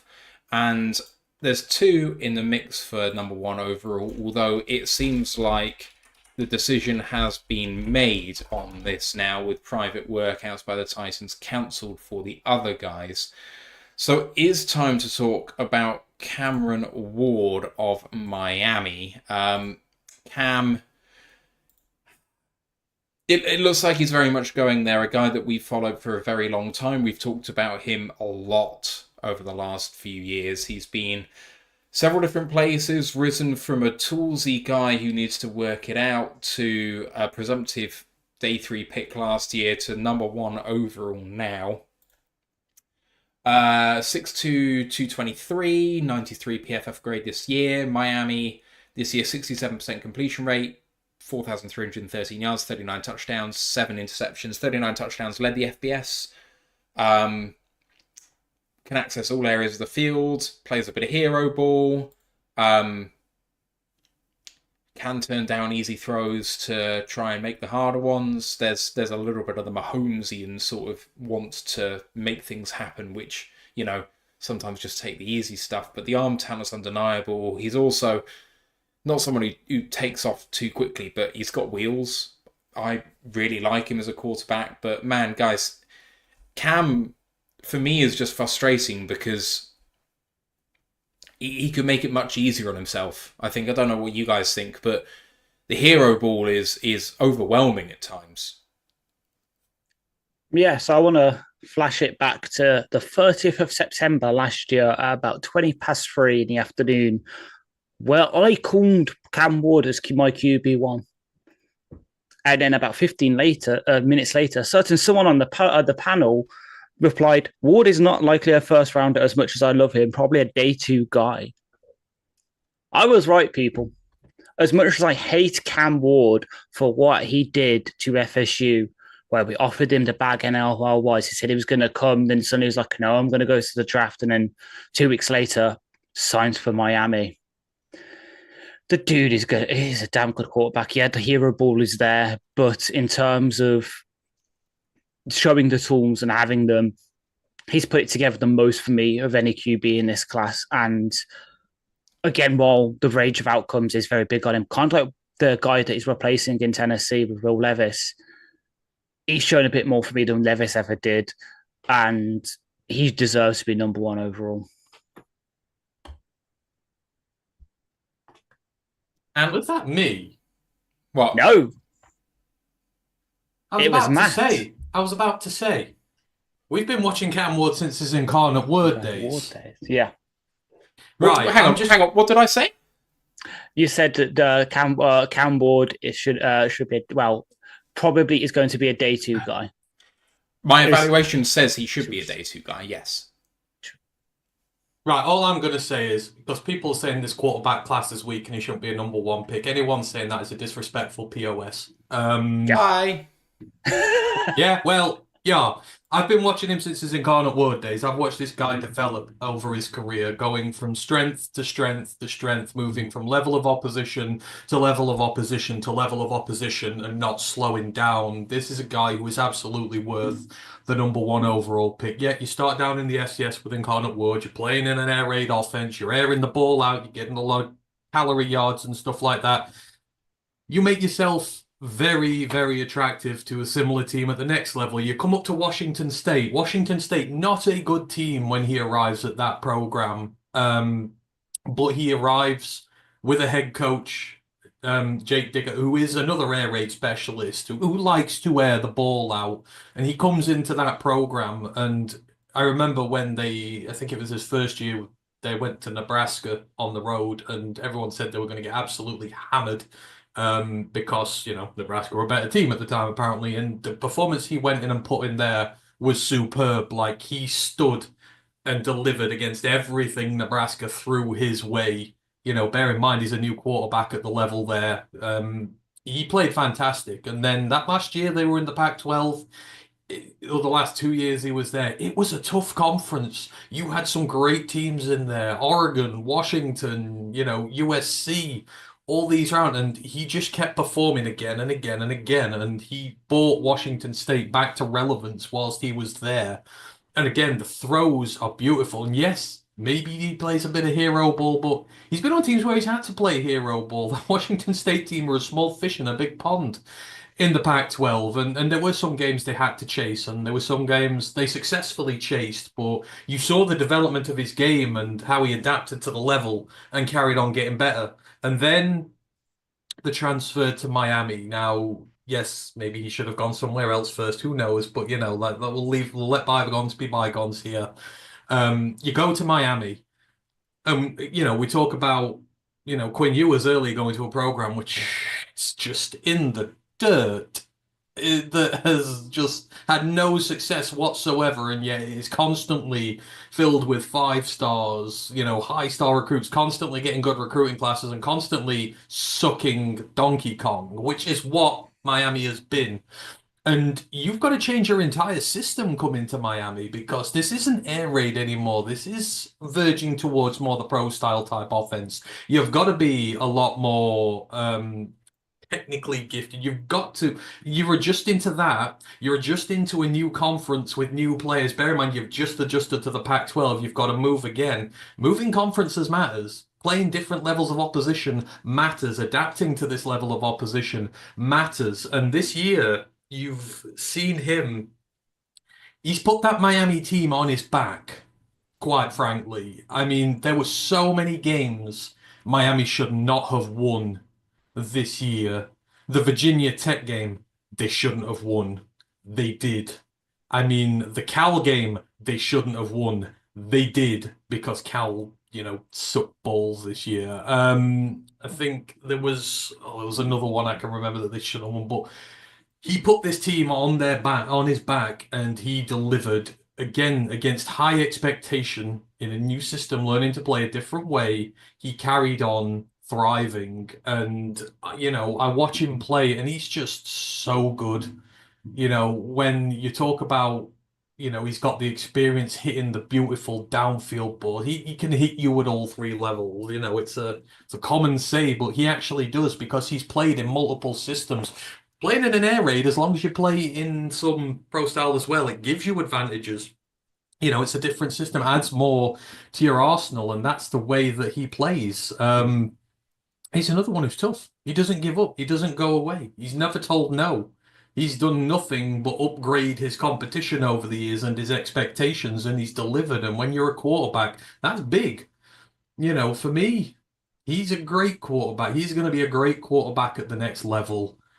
He's got the brains. He's got the smarts. He's going to take a little bit of time to adjust.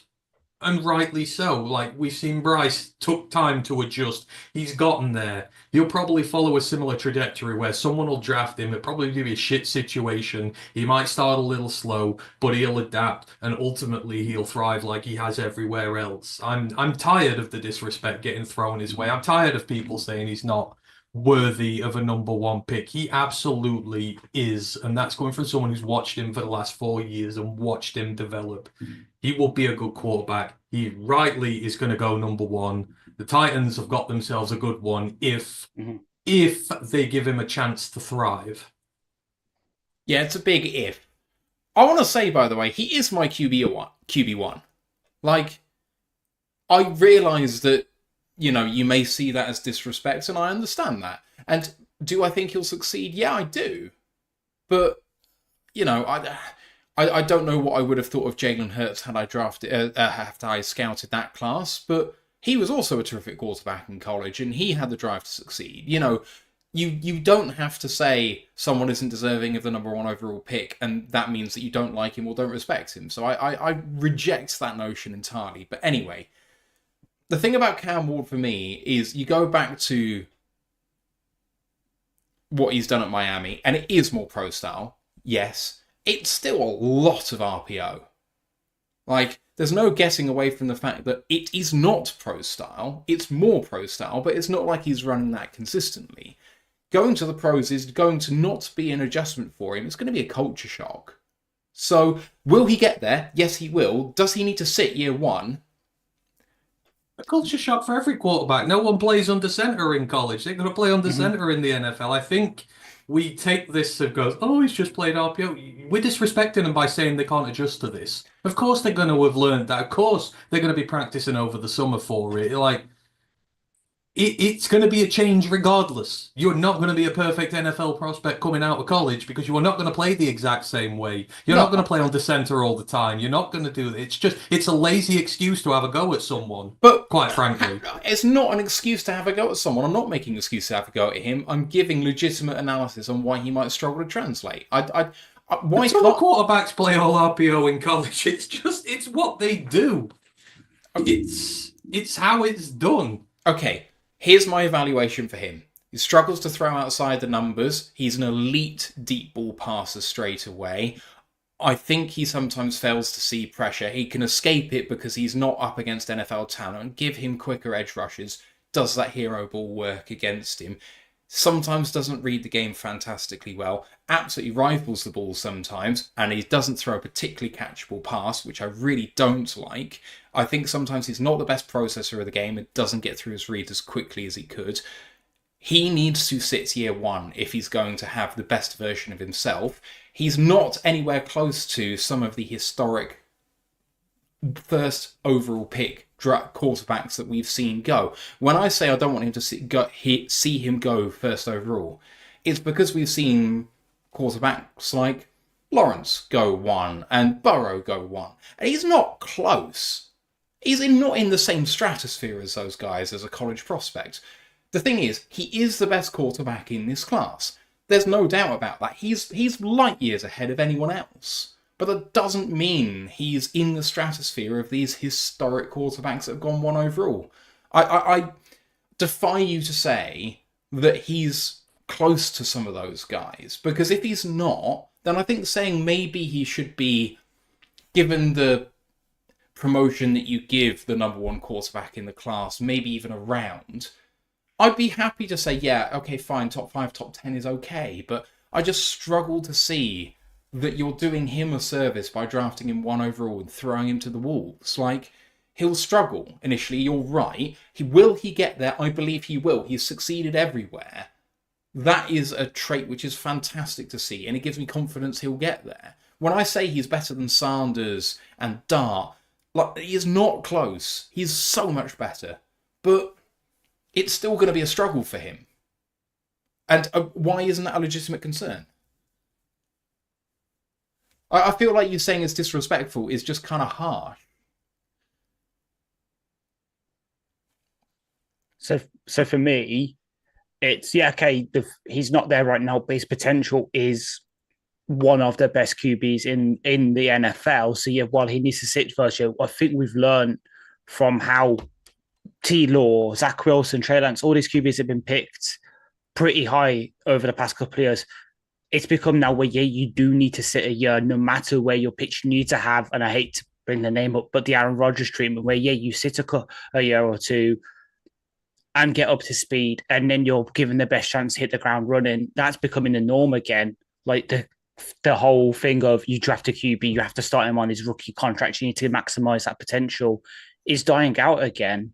And it's, he's not in the stratosphere in terms of resume with Burrow, Teal, or arguably even Kyler and Bryce Young. But it's not like there's not precedent for this happening before. Dare I say 2007 Jamarcus Russell? Similar kind of situation where Russell had all the potential in the world. That guy could throw 70 yards on his knees. It was mad. The difference between Russell and Ward, and why I think Ward is a worthy first overall pick, is that he has that drive to get better. We, as Ant alluded to, because the only reason I know about him is because of the college show. So I definitely defer to Ant and Rye on this. But the fact that Wood has got better year on year, he has learned, while Russell never did. He just lent on his stuff. Hell, this is going way back, but David Carr as well. Similar situations where it's Tim Couch, even 1999, the infamous bust at QB, first overall for the Browns. The difference between them and what stands brought out to them is the drive to get better, and the fact that he will not maybe take a benching like what Richardson's had in Indianapolis, which is, again, similar situation. Toolsy QB who dragged a struggling sort of college team to sort of relevancy. He will take it and be like, okay, yeah, I understand. I know, well, I'm going to have to sit behind, let's say, Will Levis. They keep him for now for the first year, even though he's the best QB, and I should be starting ahead of him.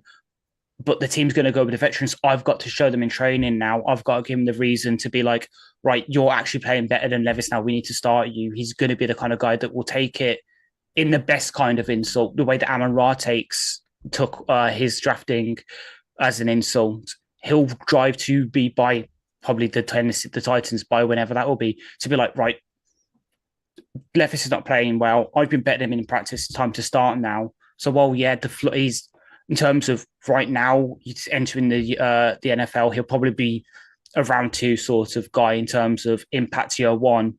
By the end of his rookie contract, he could easily be up there with Mahomes and Allen for me.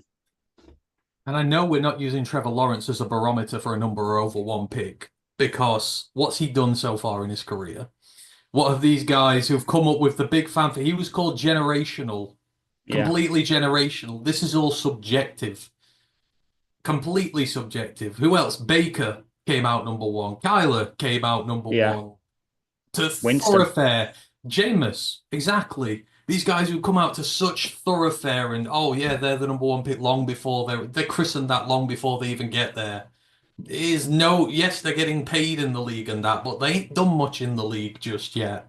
Cam's earned his way here, though. He's taken the workman's route through here. He's not gone through a 5-star resume with a top program. He's worked his way from the bottom up, which is why I'm deadly convinced he's going to succeed, as well as watching him is basically his entire career. People who are looking at some tape into the draft season and just saying, yeah, he's this, that, and the other, just don't get him.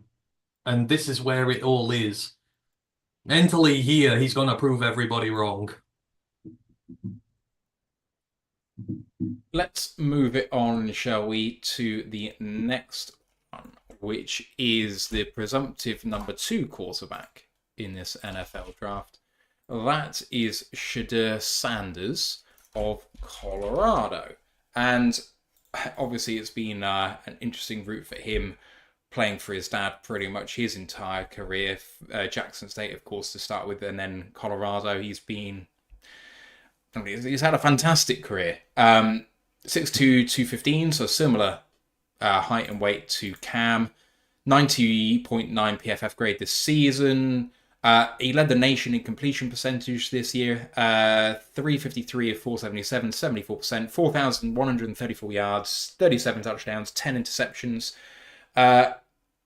The FBS average completion percentage of 71.8 is an FBS record. So it didn't just lead the nation, he broke the FBS record for average completions percentage. So that's quite something. Now, this maybe is probably the most polarizing of quarterbacks. It seems like he's a bit Marmite. Some people absolutely love him, and some people absolutely hate him, and there doesn't appear to be much in between. What do you guys think of Shedeur as a prospect? Because I don't know, the discourse on him is so weird, in some ways quite limited, in some ways the best processor perhaps of the game at the quarterback position at the college level, I would say. I'm sure there'll be some disagreement there, but a lot of the discourse is that, his brain is perhaps the best of all of these guys. So, what do you make of it?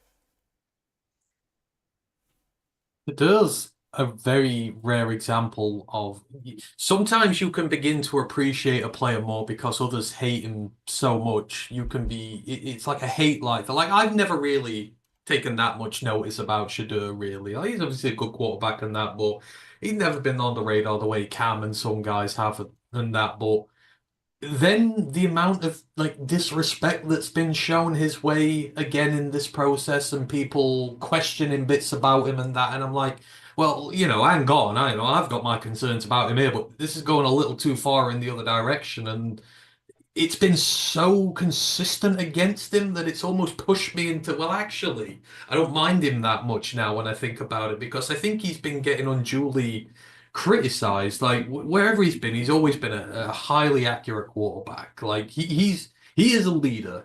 Like, he is the leader of his program. At Jackson State, again, did the business there. A smaller HBCU program, completely bored him to relevance with his dad. Obviously way too high for that level. But then he comes up to Colorado, and there's no polite way to say this, but he absolutely took a hammering last year. The amount of times he got sacked. Caleb Williams looks fine in comparison. He got fed to the wolves and sacked. Again, it was about 65, nearly 70 sacks. That's just sacks. That's not quarterback hits. That's not the ones that get you just after you've thrown. That's not the ones that they lay on you anyhow. Like, he took one of the worst beatings I've ever seen from a quarterback. Did he miss any time? No. Did he stay down? No. Like, the thing I can't question about him is his heart and his commitment. He's like his dad. I've really wanted to hate that program ever since they went there, just because of the fuss around it, and they've made me like it. They've proved us that wrong, but I would not question his heart. I would not question his commitment. I think the arm is very good. It helps. He's elevated the talent around him. All 4 of those receivers at Colorado this year are going to get drafted, and not necessarily were they all talked about as draft prospects beforehand. But you've got a good sleuth of guys who he's elevated their game, risen them to the next level, so he can elevate the talent around him, which is what you want your quarterback to do. Obviously, the star power to that program, they've built it to where it's a formidable force now, helping to get you use your star power and you use your prestige to build up the program, which is what he's done. I think there's a really good quarterback in there. Like, again, I've seen all the tools I need to. I've certainly seen the attitude I need to. I've certainly seen the commitment, and by golly, does he believe in himself? Like, he's got the cockiness and he's got the confidence, let's say. Like, he's convinced he's quarterback one. That's the swagger that you've got to go around with, and that you need to if you're going to be a high-playing quarterback in the NFL. There's problems there, which I think need solving, but certainly the absolute pasting he's got in terms of his evaluations and that is unfair for him. So he is quarterback two in this draft. Again, I think by some distance here, I think he will probably start day one on a team somewhere. Should he do? Maybe I'd sit him for a little bit, like take him halfway through a season and integrate him into a team, maybe, but he's one of the toughest guys in this draft, and I know he'll put his heart and soul into it, and that's what I like with a quarterback. So I think he's been unfairly dealt a hand here. I think people criticize him on just too much. There are things to critique, not as much as people are making out. For me, he is, and this is a guy, again, someone that we know, he is Teddy Bridgewater. Very tough, very gritty, great processor, not the most mobile, and not the best deep passer. So Shedeur upped 25 yards to the short and intermediate game. Really, really damn good.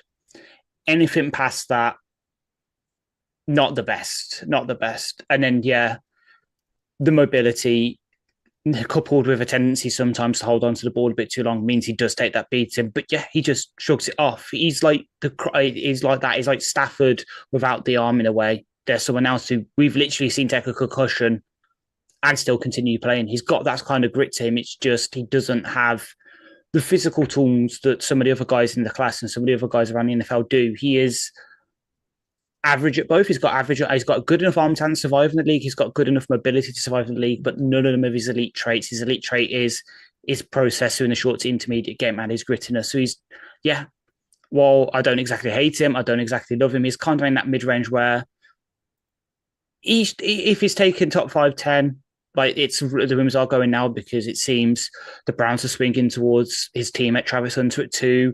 The Giants are supposed going to take Abdul Carter at 3. We know the Patriots don't need a QB because they just took the QB1 in last year's class in Drake May. So he's going to go 5-10. I could see a team who is needy for a QB trading up to 5 of the Jags for him. And then suddenly they get their guy and they're away. He's been sacked 96 times in the last 2 years. That's just sacks. Yeah, that's like outrageous. You cannot question his durability and his toughness. Like that's the one thing you cannot go after. It was crazy last year. That thing was a turnstile. Yeah, it really doesn't help his evaluation either. I mean, the fact that he managed to perform well in that circumstance is exceptional, really. I've swung wildly between disliking him, and I think that comes as a dislike of his dad rather than a dislike of him. I think he gets... Sorry, go on. No, you go. I was just about to say, the other thing is, I know the deep concerns are there, but when you look at his roster there, he's never truly had a deep threat weapon there. Like, Will Shepherd's your traditional X-type, LeJohntay Wester, although they're all slot guys. They got really good undersized slot guys there. So I wonder what would happen if you paired him with a speedster, but obviously, again, you talk about not being able to help the evaluation. That's probably why he's just not had proper deep threats there. There's no one in that group who are like that, unless you count Travis in there. But Travis isn't your traditional, burning deep threat down the field type. So I think it's just the team he's at. He says it leaves a lot to be desired. There's a lot can't really evaluate with him. Yeah, he's a hard evaluation. Like a lot of right arm passes, he's better going right. Opens up the body that way, kind of can get a bit tight in his mechanics and a bit closed when he's trying to throw to the left. Better throwing over the middle than going right as well. Loves to kind of feed it in that short into intermediate area, but it's his brain that sets him apart from everyone else. I think like he just processes the game very well, gets through reads. He has so many weapons and he used all of them. He put Travis Hunter in the position to succeed. When you have that bad of an offensive line and you're going to have a guy who played wide receiver in corner go number 2 overall, then Sanders has absolutely made the best of what he has there. So, super impressive. I have no idea what he's going to be in the league. I just don't. Like it. I think I said before, I'd love to see him in a Shanahan system. I want to see him. The sicko in me. I want him to go to a big city. I want him to go to a big market. Want there to be absolute crazy. Like send him to New York, something like that. Like his volatility in that market there would just that would create something explosive. It would be fun to watch. All right, let's move on to the last guy, someone who had some first round hype early on in the process, but has fallen off a cliff a little bit, and that's Jalen Milroe of Alabama. Came into the cycle, like I say, very highly regarded, I think, but had a mediocre at best Senior Bowl, and I think that has kind of hurt him quite a bit in the process. People wanted him to go in there and kind of make it his, and well, no one really did that, I don't think. I mean, Jaxson Dart came out of it a winner in the media, but if you hear the scouts talking about him, he didn't have a particularly good weekend either. But Milroe, he is 6'2", 225, redshirt junior, 87.4 PFF grade. This year at Alabama, on the ground, 168 of 726 and 20 touchdowns on the ground. And that's a record? No, actually, I don't want to say it is, but it's up there. Sorry. 205 of 319 for 64% completions, 2,844 yards, 16 touchdowns, 11 interceptions. So, very close to a 1.5 to 1 touchdown to interception ratio, which is, vastly lower than all of the prospects that we've talked about otherwise, but really, really good numbers on the ground. He's had some exceptional games as a passer, like some of the highest of the high. I think, was it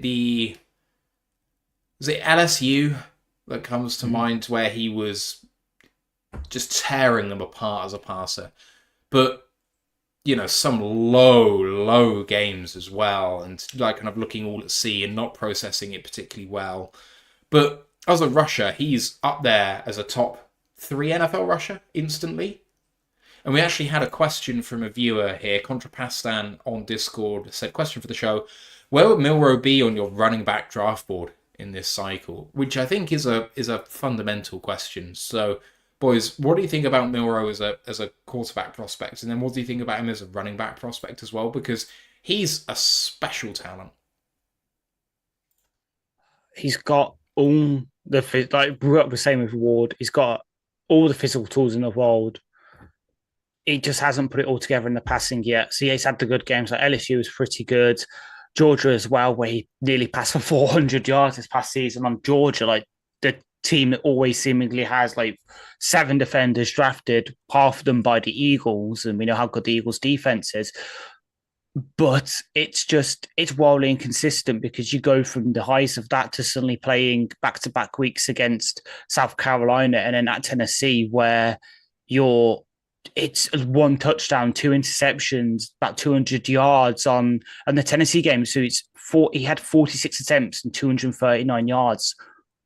The yards, it's boom or bust with him, and he's the one perhaps more than, like we were saying earlier, he's definitely someone that needs to sit for 2 years maybe. He really needs to get the Aaron Rodgers, Jordan Love treatment, where you just give him a couple of years to bed into a system. You work on the mechanics, you work on the processing, because he does hold on to the ball a bit too long. And you just need to do that with him. And if it works, again, you've got someone who could be a top 5-10 QB in the league easily. But at the same time, he could be someone that, again, gets the Malik Cunningham, what's the name? They've got the other one that the Baltimore Ravens took a couple of years ago and moved to receiver. All those kind of ones where you move into another position like running back, because you've got the physical tools, but the passing wise, it just doesn't work. So it's still QB3 in this for me, just because the upside, but he definitely does need to sit. And then running back wise, he'd probably be running back 3 as well. Obviously, you have Gianti and Marvin Hampton in front of him. But in terms of the physical tools, he'd be running back 3.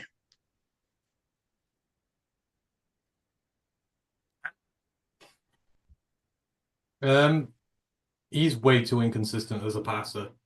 that's been his problem since day one, and that's going to be the problem that haunts him forever. When it came to the fringe QBs and that and the ones who needed to prove their accuracy, over the off season, he didn't.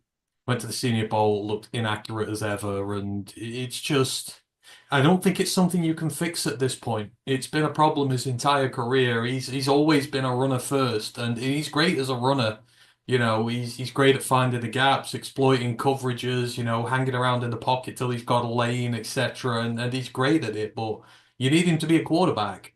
You need a quarterback with rushing upside, not a running back with quarterback upside when you come to the next level. It just never works. And for me, he doesn't process well enough. He doesn't go through his reads well enough, and he's just way too inconsistent when throwing the football. So I just people are desperate. The trouble is, and this is going to be the thing with all dual threat quarterbacks coming up in future years, people are going to see them through a lens that they want the next Lamar Jackson. They want the next one of him. And anyone who comes along who might fulfill that role, people are going to value too highly.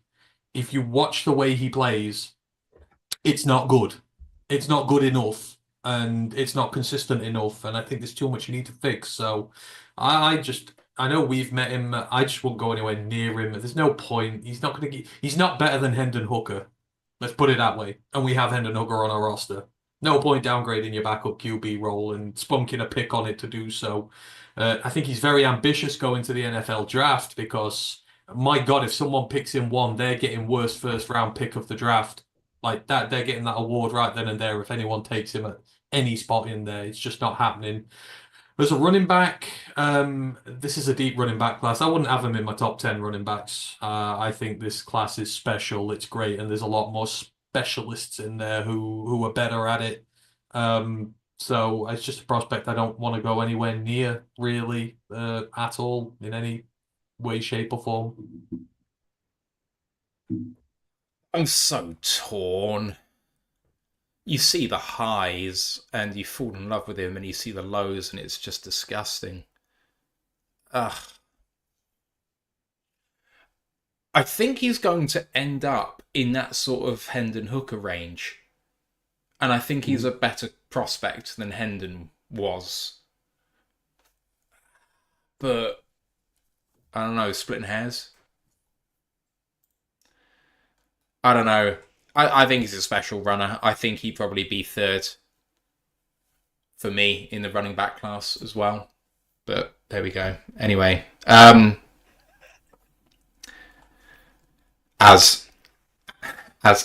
just ends Ash. Anyway, if it's an in joke, it's on our Discord. You should come and have a look at it. Anyway, all right. Any other quarterbacks you guys want to discuss before we get out of here? Someone should take a chance on Taylor Elgersma. The little I've seen of him, he's really good. And he balled out when he went to the Senior Bowl. I like him. I like his processing. I like the range that he has, the accuracy he has. I think there's a lot if you're going to go ultra development project at this level, I think Taylor Elgersma can do it. And if not this year, he will go to the CFL.